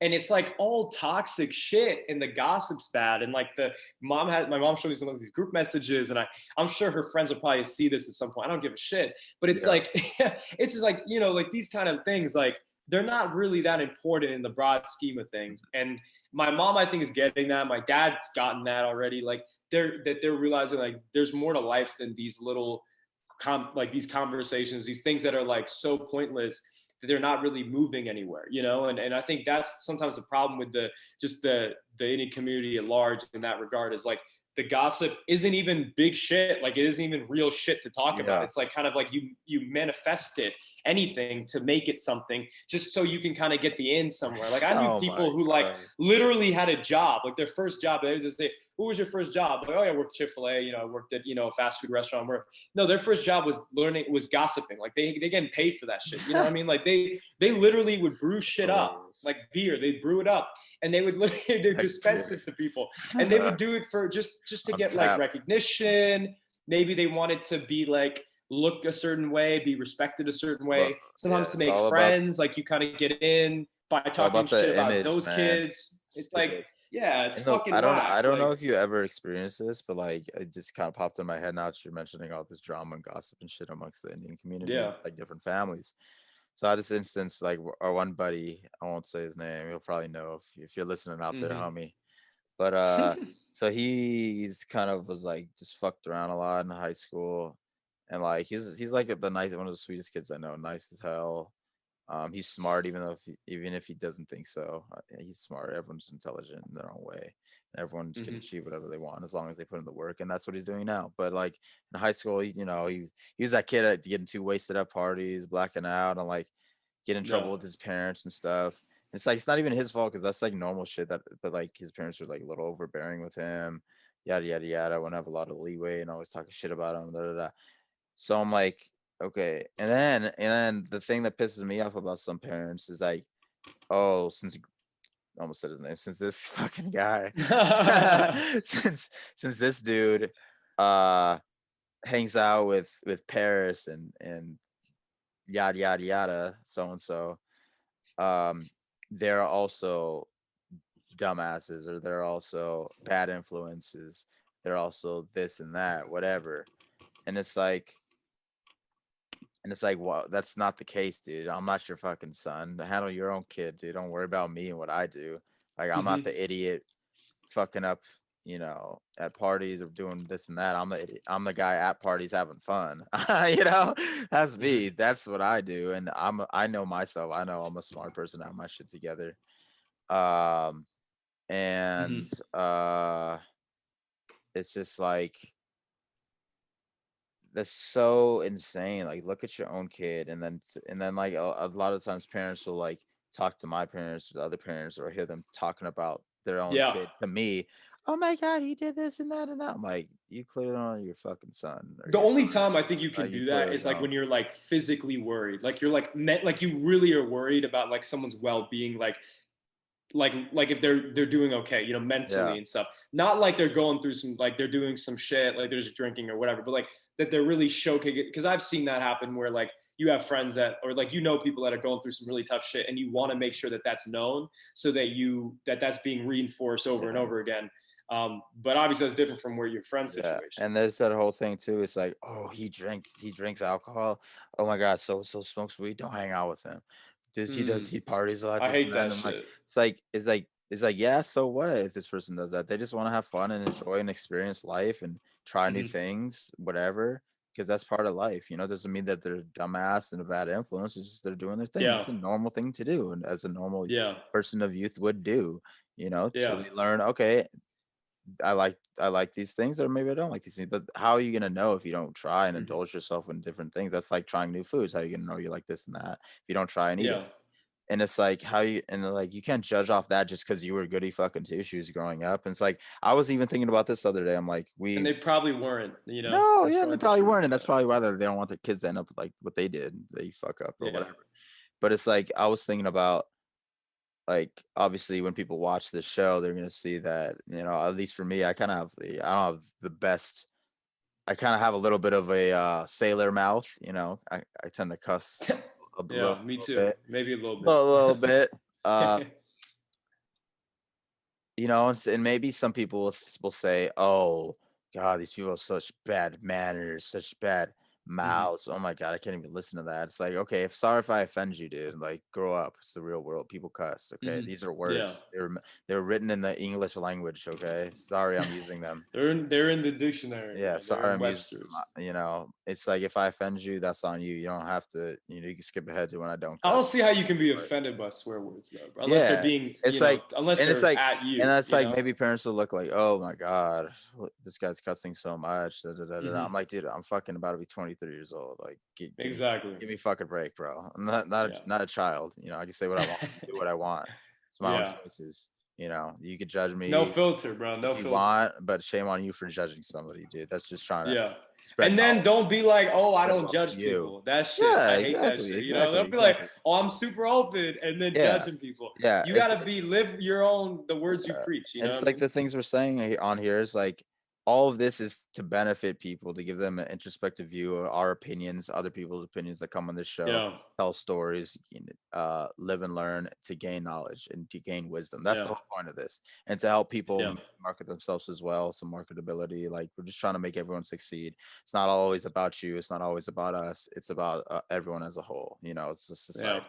And I want to help people that need help, and I hope someone would help me too. But at the end of the day, you got to do stuff on your own, and if no help comes, just get on your own, man. But don't judge. Like, again, don't judge me for cussing and say, oh, this guy clearly doesn't know what he's talking about. Oh, he's not intellectual in his speech. I'm like, oh, if you want to be intellectual, dude, I could be intellectual, and I think we are intellectual, but doesn't one fuck, one shit, one bitch, one whatever the hell eliminates the whole intellectual aspect of the show? No, give me a break. Come on, go on a Bill Maher, go on any show in human history, bro. People cuss. Do that. Or behind the scenes. Normal. Maybe it's like on the CNN. Obviously, you can't cuss on the set. They want to say these things, but they were trained not to. They should. They want to. They clearly want to. They clearly do. Do you see Chris Cuomo and they would go to town if they could, bro. I hate when they try to keep it all. And this is everybody. Legally, I want to see we news. Legally can, so we're gonna do it. Yeah, but I want to see news, but I also want to see, like, if you're gonna be an opinion host, like, if that's what you are, then be an opinion host with some fucking energy. And then if you're just a news guy, like, be the news guy, but do it with some, like, energy. Do it with some kind of, like, not like the typical, like, kind of monotone, like, attitude, like, where you're just kind of like, this is what's going on. Like, I want to hear, like, I want to be, if you're gonna want me as a young person to be invested in watching this, like, and really take something away from it, like, I want to hear that kind of that you are enjoying what you're talking about also, Yeah, I agree, dude. But enough of that, bro. Let's we got a big weekend coming up. Got a big week, baby. It was a huge week. We got 2 games on Sunday. You were 4 for 4. Dude. I was 3 for 4. I don't think I missed a game all playoffs, bro. I don't think you have. I've missed like 3, I think, so far, which is not surprising. That's why I always feel like, I tell you this one time that with the FIFA World Cup about 2 years ago, I literally guessed every single bracket. Wow. I guessed every bracket awesome. from the 16. I guessed every single game from the 16. And then I guessed who would win, and I picked France. And I was like, shit, now I should start putting money in brackets. And then since then, I think I got them like half wrong half the time. You know what I mean? Use all your luck, dude. You used it up. Yeah, but I mean, I haven't gambled on it, thank God. But that's kind of what happens. Like, you get that one shot where it's like fucking unreal, and then you think you got it, but then you realize, no. Did you see that guy? The Sixers played the Celtics last night, and he put, I think, like maybe $320 for I think it was like 8 different bets within this spread really? He had to bet on. Yeah. And it was like Danny Green scores more than 10 points and be more than that's crazy. Whatever it was, yeah. So he hit on all of them, bro. And that $320 turns into, like, I think 280,000 or something. Jeez. Like I don't know how crazy. Well, that's just crazy though. Like that. Yeah. That's how much money you get from that. But that's. Yeah. I mean, Embiid's playing like a dog though. I'll tell you that. He's playing like a dog. Embiid's Sixers are good, dude. They're good. I mean, Simmons still needs a shot. He don't have a shot. Out. But I feel like every year we say that. This is coming. It's coming. How it's long gonna develop. Like 5 years now? Like 4 or 5 years, right? This is 5th year, I think, in the league. Dude, 4th year, 5th, 4th, something like that. Yeah, it's about time, dude. Yeah. It's about time. But anyway, so we got Tampa, Green Bay. That's the 12:30. That should be the night game, dude. Like, what the Buffalo? Is that not the night game? No, Buffalo. That's the day game. The night game.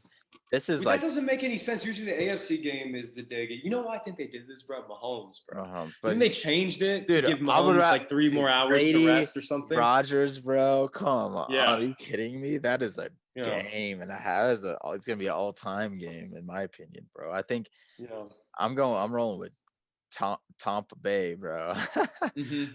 I said Tampa, KC was gonna be the Super Bowl, so I'm sticking with it.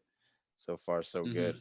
But you got Tampa, Green Bay. The spread's -3. Green Bay is obviously the favorite. They're home. It's only 3 points. And then the over-under's 51, which I think they'll supersede that. Who do you got in that game? What are your thoughts on that game? So your Super Bowl pick was Tampa Bay and the Chiefs, right? Yes. Is that yeah? I had before the season, I had Buffalo, the Saints right? and the Chiefs. I had the Saints and Chiefs. I had the Buffalo going to the championship game. And now it's interesting because I'm starting to should I change it? Because I'm seeing Buffalo and I'm really liking what they're doing. Win, dude, I'm liking what they're doing, and I think if Mahomes will play, but I could see something happening. But I'll say this, just like I'm learning, don't bet against Brady, don't bet against Mahomes when he's playing. So I'm not going to bet against Mahomes. But in the game in this particular game, I think they're going to get over 51 points, no doubt. I think it's going to be score probably 34, 37, something like that. I think it's going to be a high-scoring game. I hope it is. I think this is how many times have these guys met? 3 or 4 times in their career? Maybe it's the 4th, 5th time? Something like Not many times, right? This is the first playoff game that they've ever played against. And this is really big for Aaron Rodgers, I think, even more than Tom Brady. Because if he loses at home to Tom Brady, then he can't ever say he's GOATed. He literally can't say it. I don't want to he's never going to say it anyway. He's no not. one's going to pass Brady. Maybe Mahomes. Exactly. But eventually. Yeah, but I don't want to hear the next sentence people will come out of their mouth is he's the greatest talent. All right, great. Maybe he is. But at the same time, talent doesn't lost win at home. Yeah. I don't know. Talented. Yeah, that's true. But he didn't have the same kind of talent. Okay, so back to the game.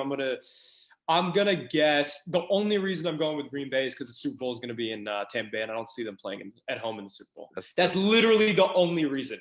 If the game was held anywhere else, I would, and I'll tell you why. So back in 2017, you had Minnesota and the Eagles and Philadelphia. Yeah. Minnesota had the home they were on the road though, just like the Tampa Bay is. Prince thing tribute. Yeah, and they could have, if they had won that game, gone and played in Minnesota for the Super Bowl against the Patriots. And it just didn't happen. I just think the pressure's too much, bro. For everybody except for Brady. I think Brady's going to be good, but I think the pressure on the defense, I think he's going to get to them. I think Bruce, I think everyone, and they're playing on the road in Green Bay, and the weather's different. Yeah, they got to get to Rodgers. That's how they're going to win the game. They have to. If they can't get to him, he'll go all over him. But I'm going to give. Okay, how many touchdowns did Devontae get? I think he just gets. I actually think that Aaron Rodgers is going to spread it out to more people than just Devontae. I think it's going to be 1 touchdown on Devontae. Similar kind of play calls you saw against the Rams, where they probably do something at the goal line, to get him involved, to get him open. I can see that happening again. The Tampa Bay defense is good. They clearly showed it that they're not a bad defense. And they have players that can make plays. My biggest worry is again, it's can they do it? And this is what I said in the first round. I said I can see Tampa winning 1 week. I can see them winning twice. I legitimately can't see them winning 3 weeks in a row playing really good football. I don't know if it could happen, but I can't see them doing it yet. And I also think the fact that they're going to have to. There is a pressure to the fact of playing a home Super Bowl. That is a huge deal. And the fans are going to be there at this point by the Super Bowl. So it's going to be a big deal. And I think there's just too much pressure for that to happen. If the game was at home, maybe I would say, because then you get back. That's a different story. Can you imagine back-to-back weeks, championship game, Super Bowl at home, and divisional round? That's unreal, right? So I think in my opinion, I would say 3-point game, Rodgers wins it. But I'm learning not to bet against Brady. I just think give him another year, maybe next year. I think he goes to Super Bowl. Yeah, now that the Saints are, well, who knows? Yeah, I fucked up with them. Well, next year. I mean, is it Winston? Are they gonna do Winston or Taysom? I'm happy though because I'm a Panthers fan, so I don't give a shit. I want them to. I want it to be Winston. I mean, they'll still be good. Said, I think this is your team. So this is your team. I'm like, I'm hoping it's his team. Because if it's his team, they ain't going to the Super Bowl because they ain't going to go to the playoffs, if they let bro. Jameis Winston unleash him, I think they're going to be pretty Yeah, good. like Tampa Bay tried to unleash him like they unleashed the Kraken. That shit went ballistic, bro. Yeah, and then they got Brady. They have a pretty solid they got Brady. They have a better coach. And they have. It's if the coach stays, we'll see if the coach and they have Kamara, Thomas. I mean, he had Evans and Godwin, so I mean, I guess. Yeah. No, I mean the weapons on the Bucks are the best in the league. Yeah, I mean they have the best weapons in the league. Yeah, and then Kansas City is probably 2, and the Saints are probably there at 3 or 4. But I mean, so I'm hoping that the Saints go through hell now. I mean, I love Drew Brees. I think he's a dog. I think he's unreal. I think he's inflicted pain into every Panthers fan, Falcons fan, and Buccaneers fan for the last 15 years. And at a point, like, you don't want to see him go from the game because you enjoy, you respect everything he's done, especially the way his career has kind of gone from San Diego at the time to here, and how he was continuously looked down upon because of his height, because of his stature, because of his abilities. But at the same time, it's like I don't want the Saints to be good. So it's like, I'm kind of cool with that happening, at the same time. I think, and then I think in the Buffalo KC game, Stephon Diggs has been like unbelievable this year. He's been super. Yeah, and Cole Beasley too. They both been unreal. Yeah. I don't know, man. I mean, it depends on Mahomes' health, obviously. Buffalo's playing. He's also got a foot problem too. Yeah. I don't know, man. I think Buffalo could win the game. I think it'd be nuts if this would be crazy to me if Buffalo ends up playing Tom Brady in the fucking Super Bowl. That would be crazy. He dips the division just for them to play him in the Super Bowl. And they get wrecked in the Super Bowl. Yeah, and then they get wrecked. That'd be hilarious. They can't get rid of Brady, dude. They're like, finally, we got a chance. You got the division. Cool. We got all this. Oh my God. And then you play him again. That'd be insane, exactly. Dude. And he knows their defensive scheme. He knows everything about him, bro. He's so used to playing him. Although they always play close games against Buffalo, and they do. They play close games. And Sean McDermott's a good coach, man. Yes, and again, because their defense has been. That's exactly. Their defense had a great game last week. Yeah. And I think they have the capabilities to do it. I was saying it towards the end of the year. I initially had them in the championship game before the year because I had a feeling that this was going to be their year to get over the top. They had a good season last year, lost in the wild card, I believe. And I kind of had this feeling like they're going to have that kind of season where they built the team, the quarterback ascends, and they're going to get there. But I was still like, okay, if you're not going to beat the Chiefs, though, like, it's not happening. Now my wonder is if Mahomes, something happens to him, yes, they could win. Like if last week it happened to them, the Bills would have won that game. Yeah. The Bills would have won that game. The Browns should have won, dude.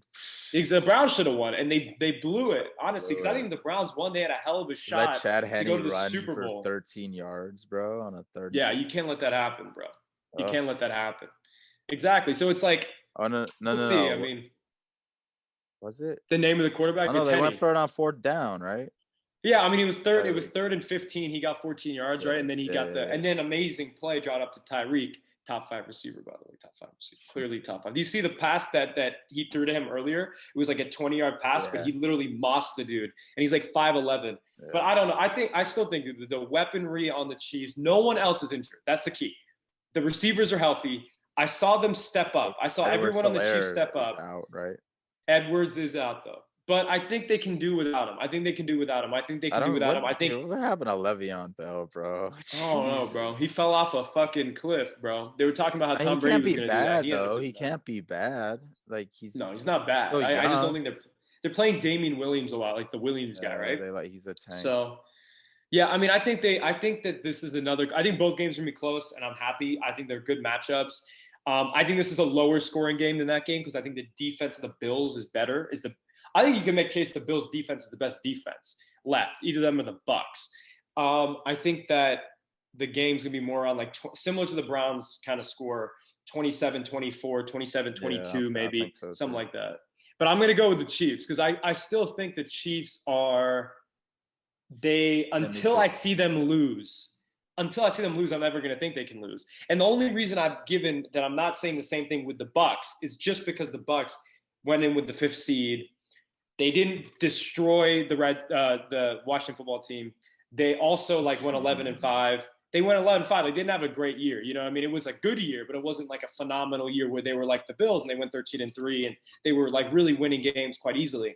So I think because of that, I'm gonna go and say Chiefs Packers in the Super Bowl. I think it'd be a hell of a game. I think everyone wants to see the Chiefs and in the Bucks at this point. But I also think the Chiefs Packers is a hell of a game too. You know. I agree, dude.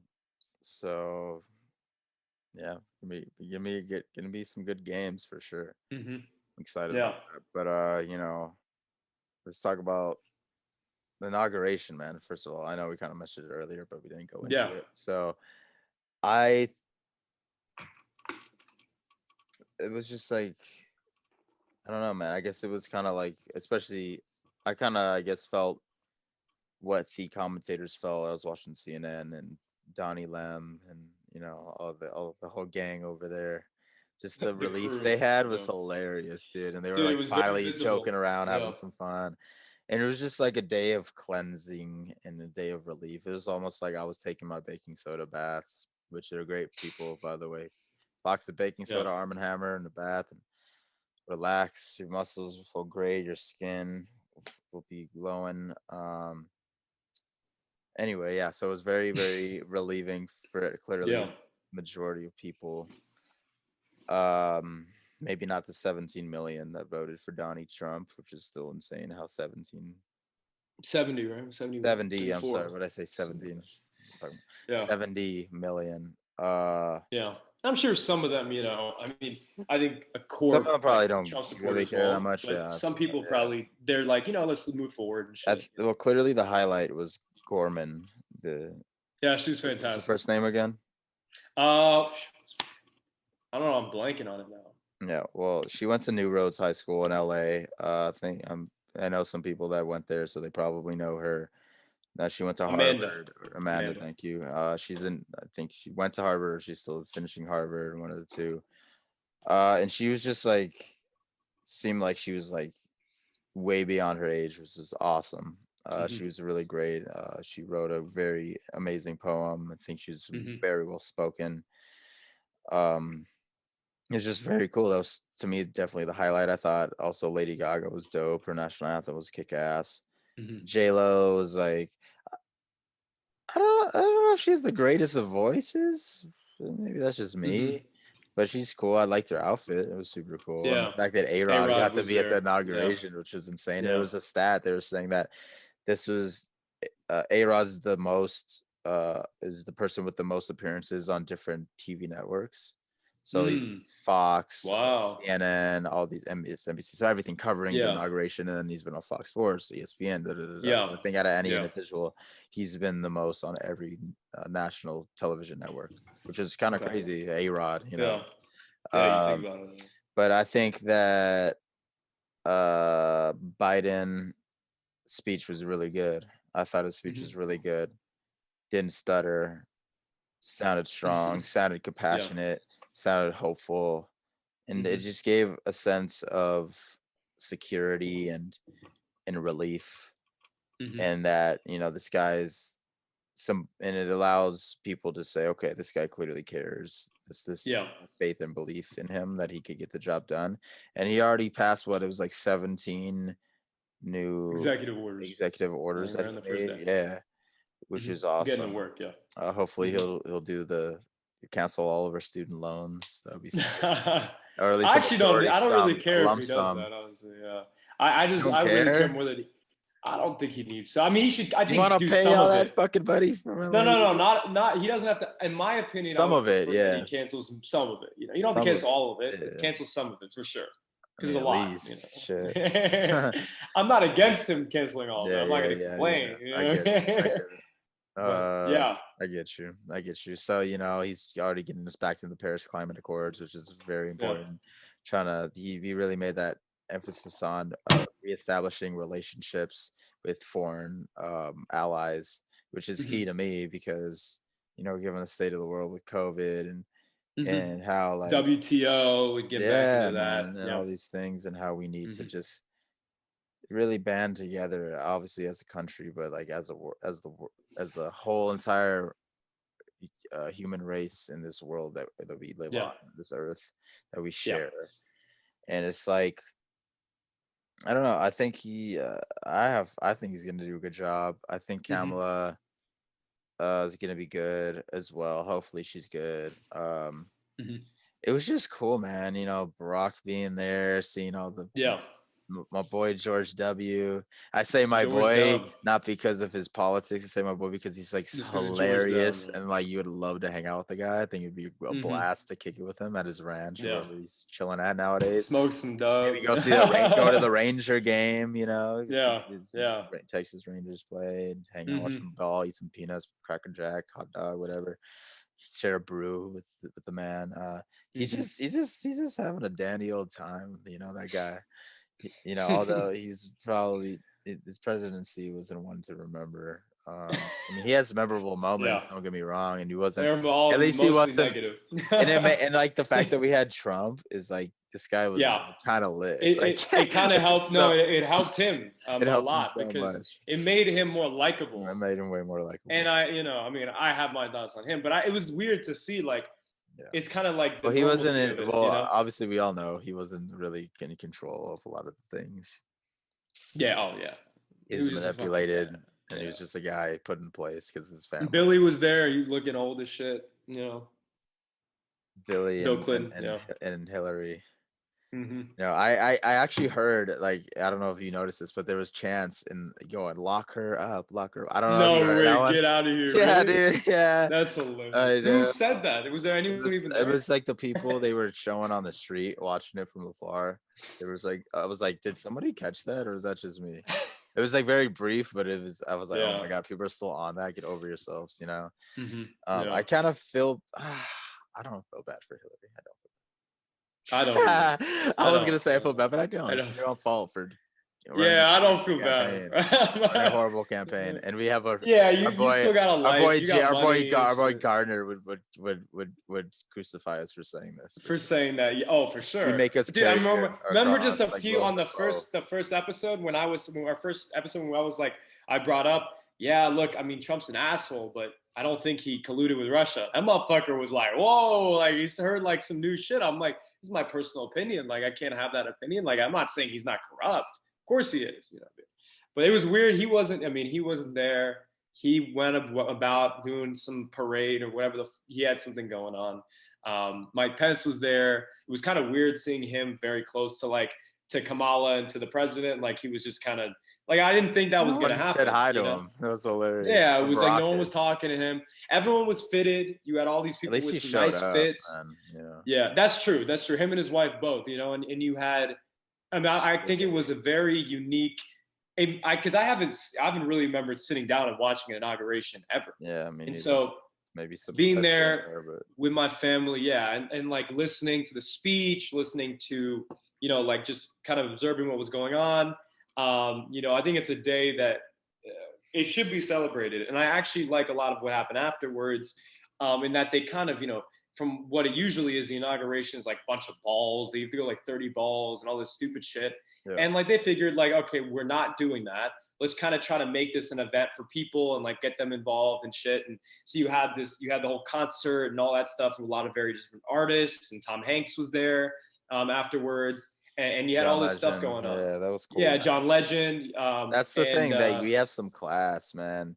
Maybe I'll get ridiculed for saying this, but you know, the Democratic Party and like the non-Trump party. As a matter of fact, I'll just say the non-Trump party. I won't even say just Democrats, but it's like we have some class, bro. We get all the celebrities coming through, you know, having some class. Get J-Lo, Lady Gaga, John Legend, Bruce Springsteen. What's the dude, the country singer? He was cool, man. Bon Jovi was there. No, the guy. I think it wasn't you know your country more than me. No. Yeah, I'm trying to remember who it was. I can't remember now for some reason. But he was cool, man, tipping his hat and like, what did he do with Obama? I think he did something funny. People started laughing, but yeah. Yeah. That's you're the one who sang at the actual inauguration. Yeah. That Garth Brooks. I think it was Garth Brooks. Garth Brooks. Yeah. Yeah, Garth Brooks. That was really cool, and he just kind of dipped out. It was weird, but like, yeah, that was all cool. I mean, I think that was cool. And then what they did, I also like what they did afterwards. Like when they had the production that they did a real production, you know, after the inauguration, which was like where they showed all the kids and like all these things going on in society and how we're working together to get shit done. And these kids are helping, you know, with food banks and these communities. I love that because I think a lot of people can have different political ideologies, but when you see people really caring about other people through this pandemic and being able to see that, oh, wait a minute, we're all in this together to some degree, I do think that does mean more than just the celebrities, because I think the celebrities could piss some people off, to be quite honest. But seeing those kids, like it doesn't matter what your political, you know, you see those kids doing what they're doing, and you've got to say, that girl with a lemonade stand. Remember, when was the last time we've seen a lemonade stand, right? There's little things like that. Like, I think it really does. It is a little like pageantry, but it does bring the country together. And I think his speech, Joe Biden's speech was good. He wanted to focus it on unity and bringing the aspects of the country together that wanted to come together. I mean, there's people who don't want to come together. Yeah, but he also said, I'll fight for the people that didn't vote for me. Exactly. For me, because like you all. And I love that. I mean, that's what you should do as president. Yeah. You should do that. And I think we're gonna, you know, and there's gonna be a lot of tough shit he's gonna deal with. Our lives matter. Our lives matter. He said four different. We're done with that shit. We're not even talking about him. Yeah, no, I mean, I was talking to my parents about it. It's like, look, here's the deal. You know, it's time to move on. You know, like, let's move on. It's weird how actually after the insurrection last 2 weeks ago, there's been very little, like, not a lot of noise, mostly because he's not on social media anymore. And there's a lot of thoughts I have on that because I'm a big anti-censorship person, but at the same time, like, if you do cause violence, there is like a line. There's like a line. I was sick of his first tweet, bro. I mean, there's like a line that can't get crossed. Like, I mean, there's a certain point, like, if you literally say, go out there and destroy this, or go out there and fight for what you believe in and persuade Congress people, like, there's a certain point where you're inciting a riot, which is actually against the Constitution. It's literally in the Constitution. So that to me is different than like someone who's a very, you know, someone on the right who just says a lot of shit that you may disagree with. I don't think they should be censored. But this kind of shit, like, clearly. What I would say, though, is that it's time now to, like, we got to move on. And I think Joe Biden talked about that. He didn't bring up Trump. I love that he didn't bring up Trump. He said, let the media do that. I'm going to focus on my shit. Exactly. He went to work. You know, I liked I thought this was ballsy as shit when he did his little, like, speech for 2 or 3 minutes in the Lincoln Memorial. Yeah. And he was talking about, like, you know, this is a great country, all this stuff. And I had friends that were conservative that were, like, telling me, like, oh, wow, he's speaking well. Oh, wow, he's doing this. And my mom made some joke. She was like, people were stupid and they believe fucking social media. Sleepy Joe. Can't talk. I mean, there's no denying that he's not who he was, but it's like, at the same time, it was overdone. Like, people were doing, like, fake videos of him, like, making all this shit up.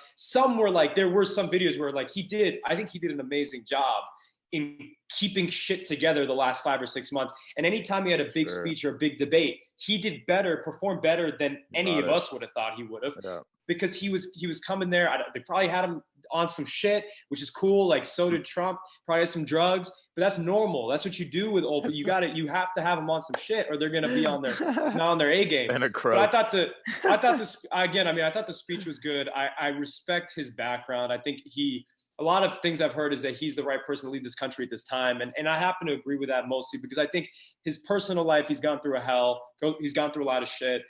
He is experienced. He knows about government. He's worked with both sides. He knows how to bring people together.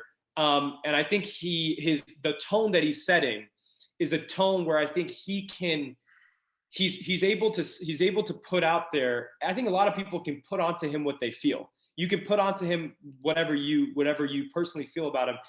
And that's kind of what his presidency is now going to be. It's going to be, you know, like he said, kind of 4 years of whether you agree or disagree. Yeah. It's been a toxic political environment. And I think he's going to be someone who's going to try to lift that while also trying to move us out of this pandemic. And my dad was saying, look, at the end of the day, if he can get the virus under control, get the vaccines distributed, build the economy back up, I mean, he's going to be pretty well respected in 2 years, because he's going to be in a position where if you can just do that basic shit, and you see it already, basically just like going out there and just talking to the reporters, like having a speech where you're talking about the issues and you're focusing on shit that's getting done. I'm really loving that he's not focusing on the dramatics and really focusing on the policy. And I would say to people who don't agree with him, I would say to people who don't agree with his policies or maybe don't agree with his vision, like give him some time, like give him a chance to do what he's got to do on both sides. And more importantly, like to my mom was saying this, like, so many of these people that were like, oh my God, he's speaking amazing. Like, I'm surprised he's speaking this well. Like, she was like, well, y'all never gave him a chance in the first place. Like, this is part of like, we're in a situation now where we need to come together because this shit's crazy. This pandemic is insane. And it is hurting people, whether you're in blue states or red states, whether you're in the urban centers or in rural America, where they're getting fucked to. A lot of those people didn't vote for Biden. They voted for Trump. But it's now about trying to figure out how we can bring all those different diverse factions and different groups of people living in different areas together. And I hope it can be done. I don't know if it can, but I hope it can. Yeah. I mean, I think that like, if you look back at leaders like an MLK, for instance, it was just Martin Luther King Day this past Monday. I'm not comparing Biden to MLK by any means. But MLK is a standard bearer for what a leader should be, right? So a leader should be somebody that leads by example, that has a strong voice and will that people could feed off of, and people that could believe in. It's almost like a religion. Like, you're believing in this pastor, you're believing in this God, this prophet, this Messiah, whatever you want to call it. So like an MLK was the prophet of progress, the prophet of togetherness, the prophet of ending this racial divide. So he was like this person that was placed, or that took the place, I should say, of the guy that's going to get that done. And that's the thing that we don't have, or we haven't had for the last 4 years, is somebody that we could all get behind, or that at least we could all respect for some sense of word. Like Biden, I think we could all respect. So like MLK, man, he lived in this time where things like we still experience racism and all this shit that's going on in this country that's going to continue to go on. Insurrection 2 weeks ago, and things that are just continuously apparent to us in our society are going to stay here. Racism is going to be here for at least not at least this generation, next generation probably. It's just you got to get it at the core. And I think that what Dr. King did, he said, okay, I can't attack the core, but let me attack the government, the ruling power, to get them to change legally some aspects of society that will help us. Because I always tell people this, man, once upon a fucking time, people unfamiliar with their American U.S. history, but there was a thing known as the 3/5 compromise, which basically said, okay, we're going to allow voting rights to happen, but you still can't vote because we legally deem Black people as 3/5 of a human being, so you don't count as one vote. So therefore you can't even vote. So this was the part of the Jim Crow laws of this that came from the South after the Confederate Civil War. So there were these laws that, and we should, and also, but like, and we should be fair on this. Yes, the South was the worst, but it was all over the country, right? Like, you had racism. Well, everyone had, everyone had, especially in that time in the 1900s and people like, they even talk about how the Lincoln had Black soldiers and stuff like that, or they probably still had slaves working on these fields, whatever. And it's, well, not whatever, shouldn't use that word, but that's just how it was. And it's like, people that take offense to, oh, that's just how it was. I'm like, well, that's just how it was. That's the fuck. Well, I didn't live in that time, Who the fuck knows what would have gone. That's how most people. That's like, I'm not. No one's saying that it's good. Like, if there's a statue of them, it's not. But you can't tear down history, man. You can't hide from history either, because if you hide, you're not going to learn from the mistakes you made. And most people, most Black people would say, no, don't tear down history. Like, yes, it's different if you're talking about the Confederacy than you're talking about, like, you're talking about somebody who happened to own slaves when they were president in 1800, right? That's totally different, because I think you have two, it's worth having discussions, 100%, but like you're really talking about, don't get rid of history. The last thing we need is to get rid of the shit that went wrong, to make people forcibly feel like this is a different kind of country that came up a different way. Let people know this is what happened, this is what occurred. Yeah, man. And you know, that's how we can move forward without it happening again. And that's the problem about, you mentioned censorship earlier. Like, we had our history books throughout school, and we don't fucking learn jack shit about the legacy of the black individual. That's why, like, I mean, I knew a lot of stuff just based on me indulging in this on my own time. But like, we took this class called African Diaspora. You and I, or me, you didn't take that class, actually. I wasn't in that class. You learned a little bit about this in jazz. We talked about this in jazz a little bit, but essentially this class was African Diaspora, which means like the dispersion of black people from their homeland of when it started. And actually, we were all descendants from Africa, technically, when the Pangea was a thing, which for people that don't know, Pangea was the supercontinent that, when the ice age, that was the Earth. The Earth was a massive one whole continent, and then when the ice age occurred, the glaciers, erosion over time created what we now know as the 7 continents of the world of Earth. So, but the original human is derived from this Pangea, which was centralized in Africa. So it's interesting to see how evolution happened, like how Asian people, look a certain way, how white people look a certain way, European white people, there's different white people and Caucasian people, I should say, around the world, and how all these people have different skin colors, different eyes, different noses based on their environment. It's like, and it's like, people need to know that, and how we're all derived from the African Homo sapien, whatever you want to call it. So we all have African blood and our roots. Okay, you may be white now today, and this thousands of years later, whatever, but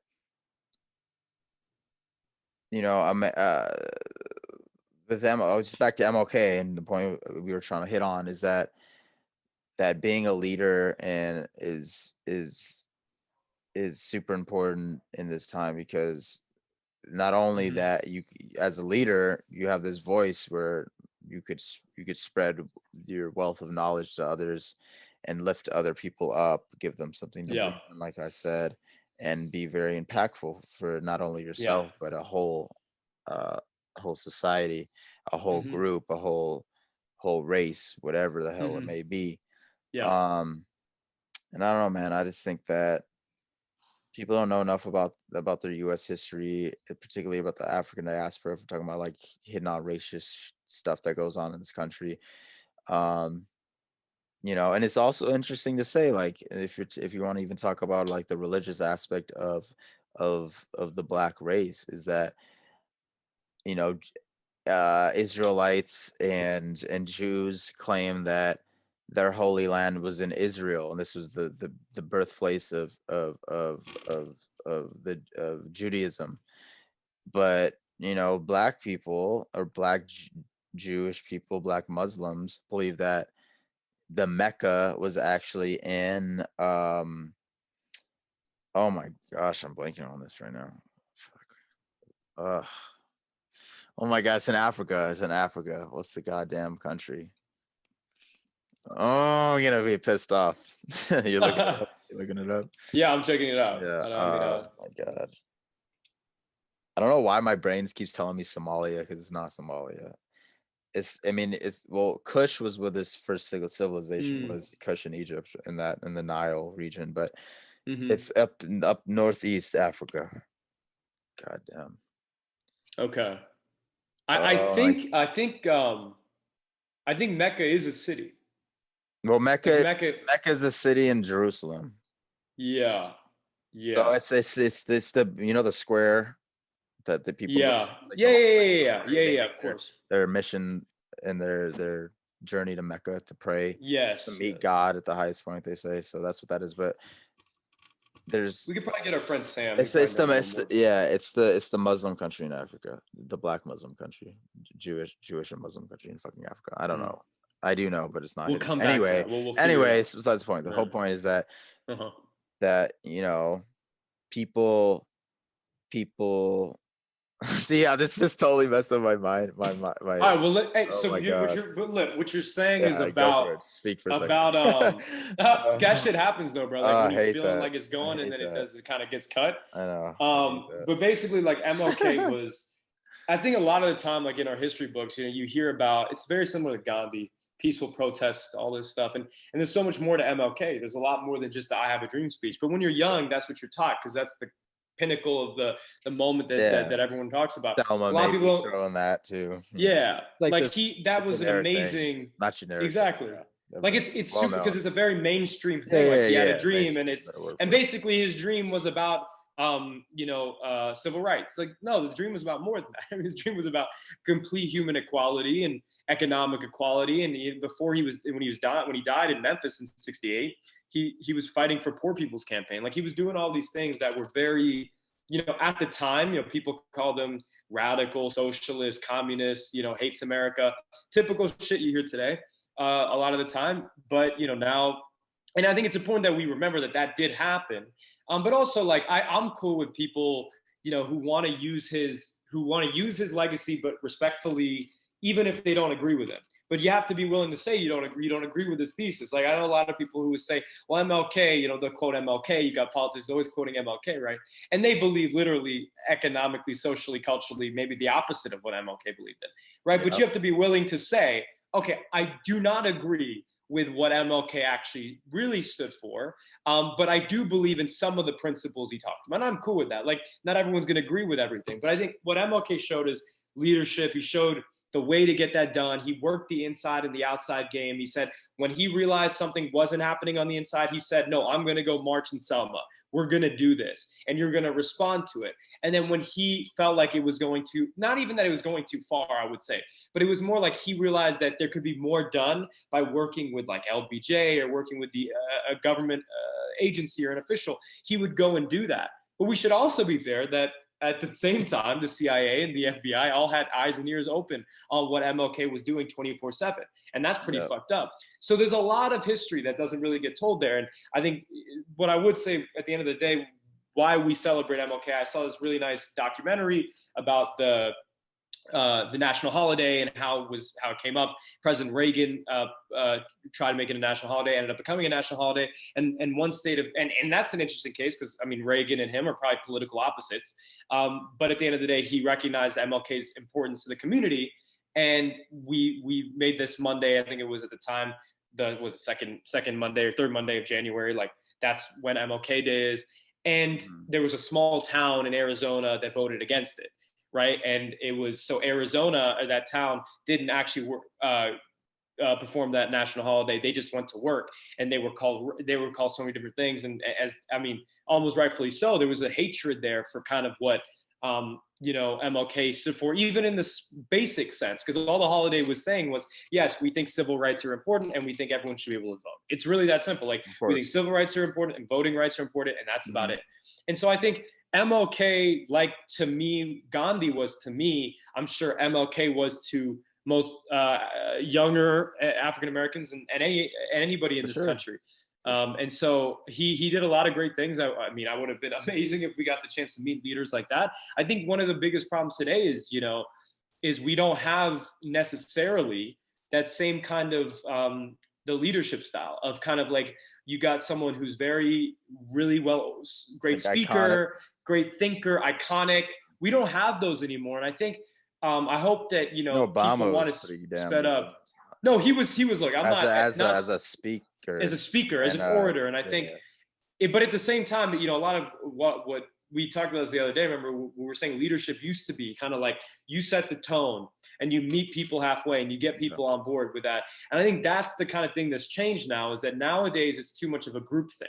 And part of what people want in this country is they want someone to follow. If there's anything we've learned about the last 4 years, there's so many, we have all these individuals, but in reality, people are too scared to lead, and people, like you said, want to follow, and people don't want to be, I guess, have that potential backlash bestowed upon them because they'd rather, okay, let me just follow this stuff and then say, oh, yeah, switch my mind, like, and betray people. Like, everyone's a Judas, bro. Everyone's like, let me betray this Everyone's a man. secret Judas. Yeah, everyone's a secret Judas behind the scenes. That's what it really comes down to. Yeah. And like, I actually, I should trust my mind more because Somalia was one of the places that African Jews dispersed from. Yeah. But Ethiopia, sorry, that's the holy land of the Jews, according to Africans, according to the Jewish Africans. It's Ethiopia. That's where, they held the Ten Commandments, the Holy Testament, all this stuff. So it's Ethiopia. This was finally, I was finally got it. But we got it. Yeah, dude. So that's just crazy, and I think that, like, hitting on what you were just discussing and talking about,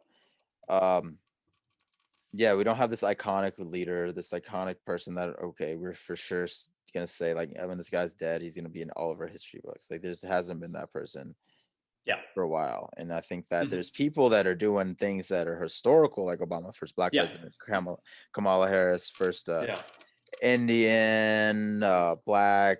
There was like 4 different things. Would love to hear more about her Indian heritage, though. I don't hear enough about it. It's the one thing about her that I have my personal opinions on her. She's Black, and I mean, because she's more predominantly overruling to the Indian side of it, which is, like, no doubt fair. Because it's like, let's talk about. No, I'm cool with that. Like, I love to see that side. It's just more like I don't like it. You don't really talk. She don't really. No. I'm kidding. I don't, and I'm not. And you know me, I'm not a big. I don't care the color of the skin. I'm not an identity guy. I really could give shit less. But like, if you're gonna be every white, bro. But if every single day you're gonna be like first South Asian vice president, then I want to see you talk about, like, you know, they like he said that too many fucking times during the a little too many times inauguration. Every time, what's her fucking name? The fucking chick who ran for president, who was the curator of the inauguration. Klobuchar. Oh, thank God she wasn't vice president. Bro. Her voice is so. I can't stand it, dude. It's like another Hillary, dude. It's like another Hillary. The voice, dude. It's just some people don't have the voice, dude. That's the thing, bro. Like, nothing against them. No, dude. That's the one thing about being a president. It's like Kamala's laugh, dude. Kamala's one problem is her laugh. It's terrible. Like, she's a good orator, good speaker, but that laugh is not good, bro. That's the one. Shit is not good. Dude. And that's the thing that's very interesting to talk about in the leaders. Like, you have all these great ideas, but can you grasp people's attention with this speech, with the way you perceive yourself? And I think that people don't realize that there are different ways to be communicative with people that you want to follow. You don't really have to be the best speaker in the world, the best person giving speech, the rowdy yada yada yada. I'm gonna get in your face and fucking bring people up, like a pastor, like a, not even to say this, but like a Trump. He got people riled up because he's like a crazy ass speeches and rallies, like a hype person, a hype man. But like like Gorman, she was saying, like, I express myself through written word. Boom. Read my shit. Like, that's how I like to talk. We're on this podcast talking about these things, and like, I like to talk. You like to talk. You're a really good, very well spoken person. I think I could hold my own with that too. But I love to write, and I think that I could express myself. In a more just like artistic manner. That it's like I don't like when I write. I don't like to. It's not. I want to say writing in code, but it's more like, let me present to you these ideas, but I'm not going to tell you what's up. I'm going to allow you to process through these words through your mind to say, okay, this is what he really meant here, or maybe he meant this, and then there's a debate that springs from that. And I think that's the best thing about writing and using poetry, even rap, hip hop, and writing these things, written word. Not like mainstream hip hop. I'm talking like the Kendrick Lamar's, like the more poetic people, the lyrical people. It's like they're able to do these rhyme schemes and these word placements where it's like, wow, this is so fascinating. I didn't think about it like that. Exactly. I didn't think like this word could match with this word, or this concept can match with this concept, but you somehow weave them together where we could all say, wow, this is a reality that we never really thought could exist in our life, but now it's translated into speaking about it, being outspoken, word of mouth, telling people about this, and then it spreads like wildfire, man. That was the whole thing about, I just watched, I don't know if you ever saw Last Temptation of Christ. I think no, that's the Defoe movie, right? The Defoe one, Martin Scorsese. Yeah. So essentially, it was banned in the numerous countries. Singapore is still banned in, Philippines, like a lot of the countries that are predominantly Catholic or believed in, Jesus, the prophet, the Messiah, Son of God, and all that stuff, and the Holy Testimony of the Bible, like to the T. So this was like a blasphemous film, and like I was watching it, I was like, okay, wow, because a lot of the stuff that they hit on and that the way they perceive Jesus is like that's how I think of it. I thought they like halfway through the or not halfway, like maybe the latter like quarter of the movie was like him being a man and like choosing to live the life of a man instead of dying on the cross. So life is this man because that's the temptation. That was the last temptation. Sorry, spoiler alert. It's not really a spoiler. That's comes with the movie. And there was this one scene where Saul, who turned into Peter, one of his apostles, he was preaching one day, and Jesus came up to him as a man, was like pulled him aside, was like, "You can't say this. Da, da, da. I am not the Son of God. I'm not the Messiah. I'm just a man." Da, da, da. And he's like, "You are what I say you are. What people want to hear. What people need to hear. That's who you're gonna become. That's what the Jesus people want to believe in. They want to believe in this holy God, so they can have something to believe in for themselves, because they don't have food, they're poor, they don't have anything to look forward to in life, but they have you. They have the concept. They have this concept to believe in. So let me make this thing up. If it's true or not doesn't really matter at the end of the day. And I think that's a lot of the times where we see today. Trump had this whole thing with, I'm gonna say this shit, and it's like, oh, I have something to believe in, something to be hopeful of. I like this. This fits my ideologies. Well, he's saying the things that I've been thinking. You know what I mean? Saying the things that I've been thinking so cool, and now it's cool for me to say it. Now Biden's on the other hand is saying like, I'm feeding you people hope. I'm feeding you people this, and like hopefully it comes to fruition. If it doesn't, that's sad. That sucks. But like, at least we have something to look forward to now. The thing about him though that is good is that look, I mean, you've got master orators. You've got yourself the academic intellectuals, the Obamas of the world, who can be leaders in their own right because they have a prowess that other people don't have. And then you got guys like Joe Biden, who look, at the end of the day, and you could make a case Joe Biden and Bernie Sanders very similar in like their lived experience, right? Two roughneck kind of rural dudes, working class, came from poor middle class families, don't talk in a way that people necessarily would speak.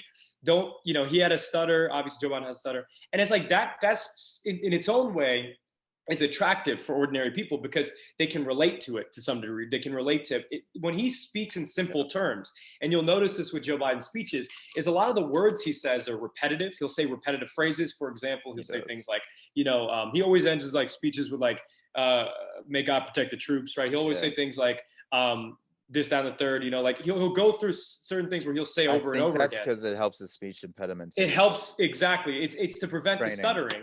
Exactly. And he'll say two words back to back that add up. Like, this is America. And everything we do, we can do it together. Or, this is a great country. Like just basic shit that they keep on kind of putting into him. And I think it's simplistic. And a lot of times Americans are very simple people. They're not as intellectuals we can all be. And I do think Americans are smart. There's a difference between being simple and stupid. That's two different things. Simple means they like to hear things very clear and straightforward. And I think that kind of does inspire people in its own right. In just having a president who is he's kind of boring. Like, he's pretty straightforward. He's not going to rile you up.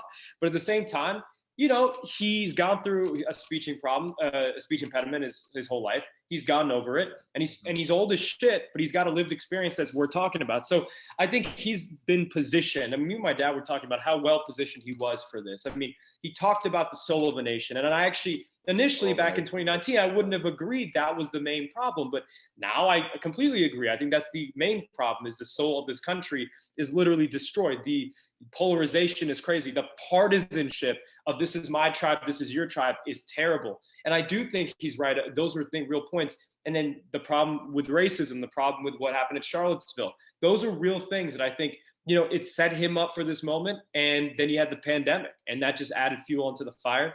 And really just kind of, I think, really shed light for, I think, people who are true people in the middle, true people who are willing to listen to all kind of information, for them to say, wait a minute, all right, so I don't agree with the left on some things. I don't agree with the right on some things. I agree with the left on some things. I agree with the right on some things. But at the end of the day, I do think this country should have some leadership. Leadership's a good quality. When people are dying, we should stop the death. You know, when people are struggling, we should help them. You know, basic shit like that. Like, tell us what we can do to be better and protect our fellow citizens. Like basic stuff like that. There's a yearning for it in this country. There's a yearning for leadership. And yes, there's going to be a portion of America that is not going to unite. I was joking about, you can't unite with people who are fascists. You can't unite with people who want to take over America and prevent, you know, whether it's, but like white supremacy. You can't unite with white supremacy. You've got to defeat the KKK. You've got to defeat that shit. So, but you can unite with people who are willing to say, okay, I've seen now how my side is a little crazy on a lot of shit. And I'm going to listen to you and just talk to me in a way that's respectful. And that means, you know, the thing with Biden is a lot of people disagree with this, but I think it's a good thing that that fate's important to him. He's Catholic. Not a lot of, you know, we haven't had a lot of Catholic presidents. The only other one is Kennedy. Man. It is interesting. I mean, there's a lot of shit about Catholics back in the day. I think that's kind of cleared up now, but that was a big thing back in like the 50s and the 60s. But you have now a situation where I do think it is important. I've always said this, that there's so many people who it's really as simple as their communities are destroyed, their jobs are gone. They look around and it's all despair. The economy's in the shitter. The economy's in the shit. They look at the TV, they watch what's going on, and they see beautiful like cities and skylines, and they see their, you know, the place they're living in, and they're like, what happened to my town? What happened to the small businesses here and the jobs here? And then they get addicted to drugs and opioids and stuff like that, and this causes all these different problems. Whole conversation. That's a whole. We'll get into that some other day. That's a real thing that we can unite America on. But at the end of the day, what happens is then, because they're just so pissed, they fall into the media kind of echo chamber of the things that they want to hear. So they fall back on religion. They fall back on Christianity. They fall back on guns. They fall back on abortion. They fall back on these things that they're comfortable with because the things that they wanted to see change never happened for them. And I think what Biden can do is at least the biggest thing, and I've always wanted this, even if you don't agree with those principles of those ideas that they may have culturally or socially, just say it's okay you believe them. And I'm willing to respect the fact you do. And I'm going to communicate with you in a way that you can understand. And if you do that, even if your policies are not what they may initially think is what they want, they'll be more willing to listen and willing to hear out things. And I think there are people like that. I think there are really true people. There are people like that who are willing to be led. And there's other people who've already made up their mind, and it's going to be hard to bring them along. And that sucks. That's just sad, but that's just the way it is right now. Yeah, man, it's the way it is. But your dog back there? Yeah, that's my dog. Bye, baby boy. Mine's downstairs. I'm gonna bring next week. I'm gonna bring Oscar up. He can't come up the stairs, so I might just go downstairs and shoot from there. Yeah. And then I can, you know, show everyone my dog. Yeah, man. Show him off. Show mine too. We'll bring doggy the office. We'll bring it.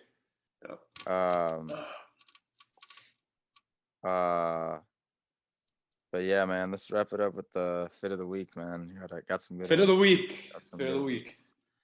Well, I'm guessing a lot of probably half of them are from the inauguration, or there's some from there. I know I saw Michelle Obama was fitted up, no doubt. So I'm sure you know who this is. Bush Senior, Bush Senior. Yeah. So, he was a good guy. Yeah, except for the those glasses are really like show in the Gulf War, but yeah. Yeah, and then you got his son. That's probably the bigger shit show. To be fair, but no, he was a good guy. Bush Senior was a decent person, man. He was wasn't he CIA and then or something, and then he became VP and then became president or something. Yeah, exactly. Then we got. Yeah, that was 2008, probably Obama, right? Yeah, 2008. Barack looking like hella light skin in that picture. But he's a little gray there, even in 2009. I guess the campaign did some shit. Maybe is that 2009 or is that 12? That's 2009. That's 2009. Okay. 2008, okay. Or 2009, when he gets. Yeah. Billy, and Hillary. 92. Probably 92. Yeah, that's my guess. Now look at that fit though, bro. Like I feel like everyone just if you were out in the cold like that though, I wouldn't be dressed like Bill Clinton. I'll be dressed like the guy next to him, bro. This guy. That's how you should. That's how I think that's how Biden dressed. Yeah. The long trench coat. I'm not. I don't need to show off that I'm like, like I'm cool not getting cold, bro. You know what I mean? Yeah. Like True, I'm cool not getting cold. I'm not trying to get cold Scarf, out there as I'm maybe giving a even. speech for half an hour. Yeah, like a little. I mean, scarf. You take it off for the speech, but you like keep a New York Wall Street fit would be sick. Exactly. That's the fit we need to see, bro. Yeah. That's the fit we need to see. Like a little Jordan Belfort. Mm-hmm. All right. Let me. Damn, this thing's always in the way.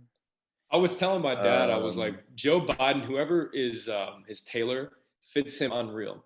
Because this dude's got like perfect. His pants are like perfect size. Everything fits perfectly. I'm like, that's crazy for like a 78-year-old man to like have that kind of fashion sense, and like know that that's whoever's taking care of that shit, they know what's up. Yeah, I like this fit. I love it because that's a New York type fit. That's a New York type fit right there. With the long brown coat, that's the New York type fit. Yep.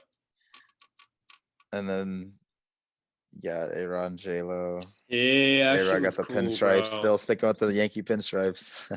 Yeah, I know. Fresh glasses. I love that. I love that. And then those shoes, bro. Yeah, dude. This guy, man. First I was like, who is this man? So he is his name is Nicholas Ajagu, maybe pronouncing that wrong. So he's the husband of Mina Harris, who's the founder of Phenomenal, this brand, lifestyle entertainment brand. Yeah.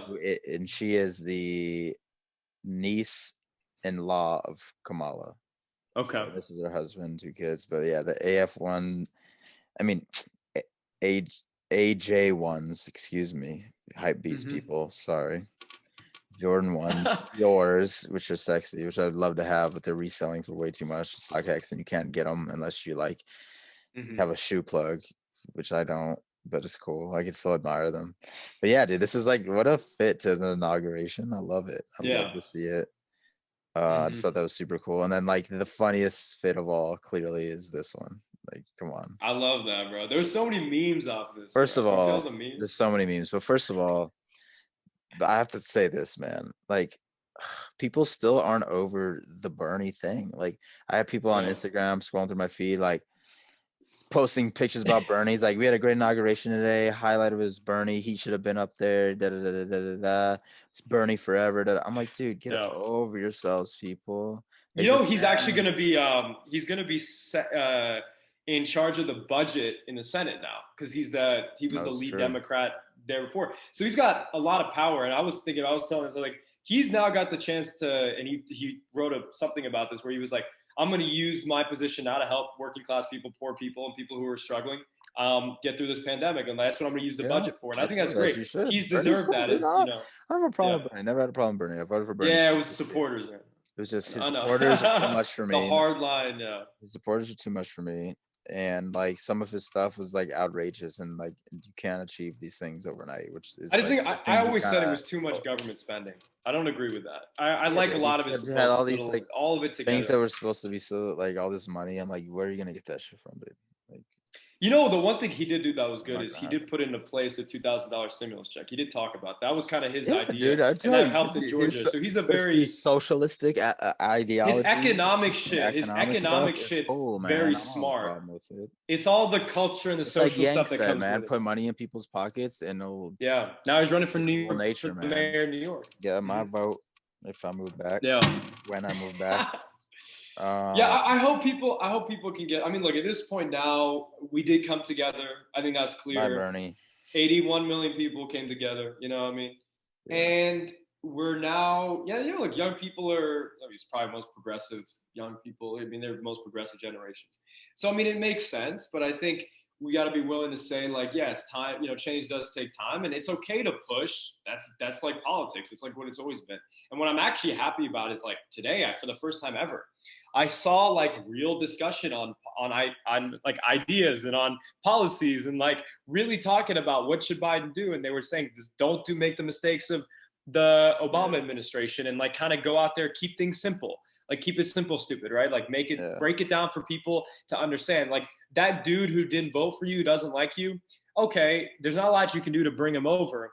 But if you give them a 1,400 and they're struggling, or 2,000 and they're struggling, they're going to have to say, fuck, like he did give me money, you know, like, so there's all those things come to mind. And I think that's what he's got to do now, is figure out how he's going to get that forward. I agree, man. And just like one more little note on that is that my thing with, like, for me personally, on a political, or not even just political, just like as me as a person, when I look at different things, different agendas, different situations, different people, different ideas, I'm more of an idealist and a realist. So meaning that, like, a Bernie, he was like, free healthcare for all. It was one of his major plans. Federally legalizing marijuana was one of his plans. You know, all these different things that were cool. I was like all for it, bet. But people are so fixated on these ideas, but without really knowing how our government in America works, and not looking into that deeper. They're more surface level on the ideas of the progression of, like, this will make things better, which I fully agree. Yeah. Everyone should have healthcare. That's a human right. That should be a human right. 100% agree. 100% agree on board. And my thing is that that's not gonna happen overnight. Number one. Number two. This country, its core was not built to appease everyone for free. It was meant to give you the opportunity to make yourself, or to rather get yourself in that position where you can grasp these things and make them your own, make them part of your own life as an individual. We live in a more independent, individualistic society. So we're not like a Switzerland, or even like a Britain with the NHS. So, you know, but I think we should implement some of those ideas into the society, like healthcare, which is like why he's really Biden's going to really try to push back Obamacare and try to you know, get that reformed a little bit, because it had its own problems. Right? Yeah, exactly. Which I think is great, and I think that should be something that should be started from day one, which he said he was going to do. So hopefully that's something that happens. But my thing, like, at the end of the day, man, it's like, yes, we could have hope. Yes, we could believe in progression and all these things, but we need to be patient. We need to be patient and stop being in the state of outlandish anger, resentment, perpetual warfare, basically. And perpetual warfare is a great word. And it really becomes down. It comes down to, you don't, like, you could say that right there, and someone says, "Well, you don't agree with me 100%, so now I'm not going to listen to you." I think that's the problem. It's an idea. I mean, look, we have political disagreements around the lines here and there. You know, I mean, I like Bernie. And we talked about those months ago. But the thing is that when I would learn from it too, and I had these really interesting conversations where I'd be like, you would see people, like someone I have in my family who's got more money, he was like, yeah, of course we should have Medicare for all. And they're like, the only thing is that we've instituted a private healthcare system. We just have. We're not living in the 40s. This is not Harry Truman. Harry Truman wanted a universal single-payer government healthcare system. Nowadays, we have a private healthcare system. So what can we do now to get everyone covered? But maybe we have to keep aspects of the private healthcare system. It's going to be tough to reorganize that. If there's a yearning for it, then maybe. But if there's not, and it's too divided, it might be too difficult. And I think people need to be able to understand those things. And just because somebody disagrees with the fundamental concepts of some things doesn't mean that you got to hate them or that they're your enemy. And I think I hate that part of it, which is like, because then you're never bringing people in. Like, I don't even agree with so much that in some terms, I'm pretty culturally center right, maybe, and socially center. Like, I don't agree with everything that somebody, you know, would say. But what I would say is that, you know, message it respectfully, talk about it in a way, like you were saying with healthcare, like, yeah, this is a country that, like, kind of sets you up for opportunity. It should be, at least. Yeah. And then from there, you got to take it yourself. So then sell it like, okay, well, universal healthcare is just to make, it's a mechanism to make sure that people who are sick and who are dying, well, they can invest one day. They can, you know, be productive people in society. Like, you can't invest in stocks if you're dying on a bed, or if you're in massive debt because you can't pay for your healthcare. And if you start making those points and eloquating it over a period of time, then people start coming around to the idea and saying, yeah, look, I'm willing to pay through healthcare through taxes. And that's the other thing. I mean, the other thing I don't think people get is that the one thing that my dad was telling me this, and I really respect him because he's known about this for a while because he's been here in this country for a long time, is that just the fact is in America, and this can be, people can disagree with it, but people look at the federal government and say, there's only one thing they can do for me, and that's either increase or decrease my taxes. That's the sad part, but that's what people think. Vision, man. Exactly. And so they think that that's the only thing. And so there's a lot of people that will see that premium fee that they have to pay for healthcare is not as big of a deal as the taxes they would have to pay for healthcare.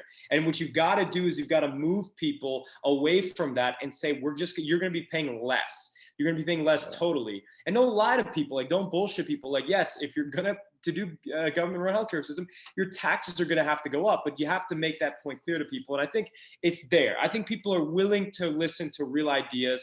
And he showed it. I mean, he energized a lot of young people to be active, and that's a good thing. That's a great thing.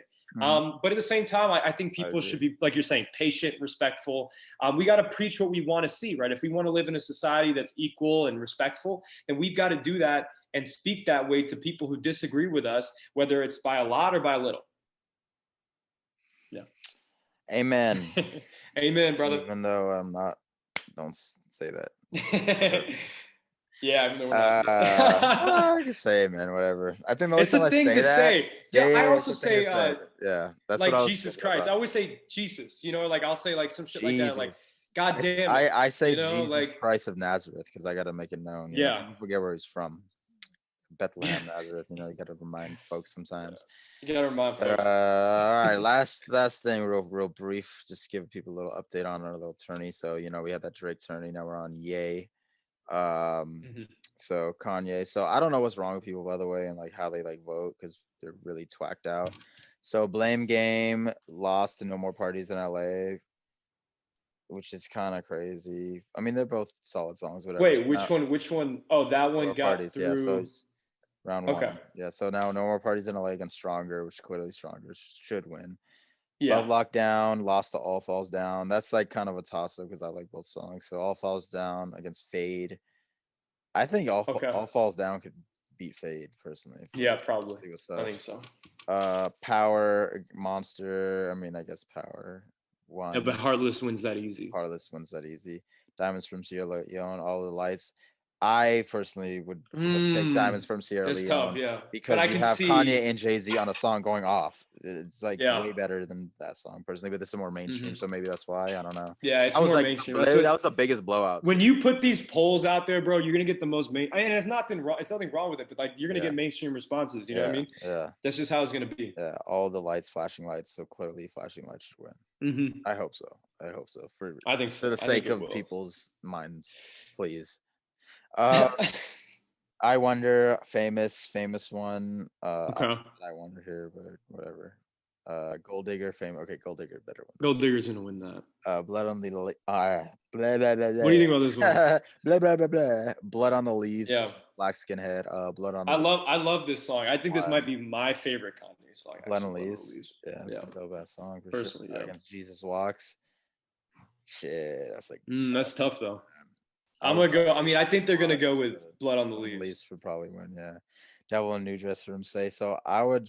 That's hard, man. This was like the hardest matchup. I should have heard him say it somewhere else because I love that song. But Devil in New Dress is so good, bro, and especially Rick Ross on it was like insane verse.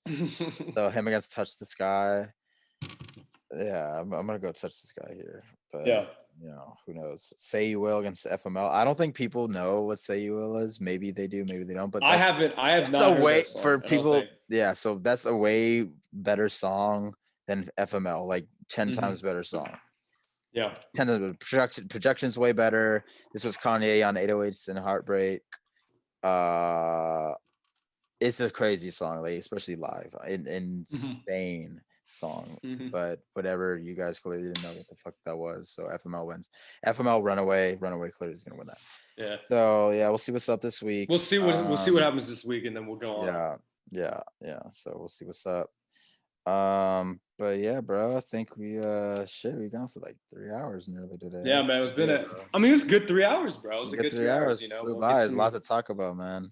A lot of shit going on, bro. A lot of shit going on. Next week, we'll get more into obviously the tournament right there, and then we got the Super Bowl matchup, which is going to Yes, be fun. sir. Remember last time we were watching a Super Bowl? Dude, that was a full fucking year ago. Can you imagine that shit? When everyone was like Oh my faded in our God. apartment. Was that? That's unreal. Oh, that Chiefs was Niners, dude. That was in our play. Okay, I was thinking I was in about our place, not the junior year one, not the the junior was so funny. That's an interesting story. Oh my God. Anyway, if we ever get on Tyler or any of those boys, we got any of those guys, that's the first thing, bro, we're talking about for sure. But it's been a full year since that. A full year.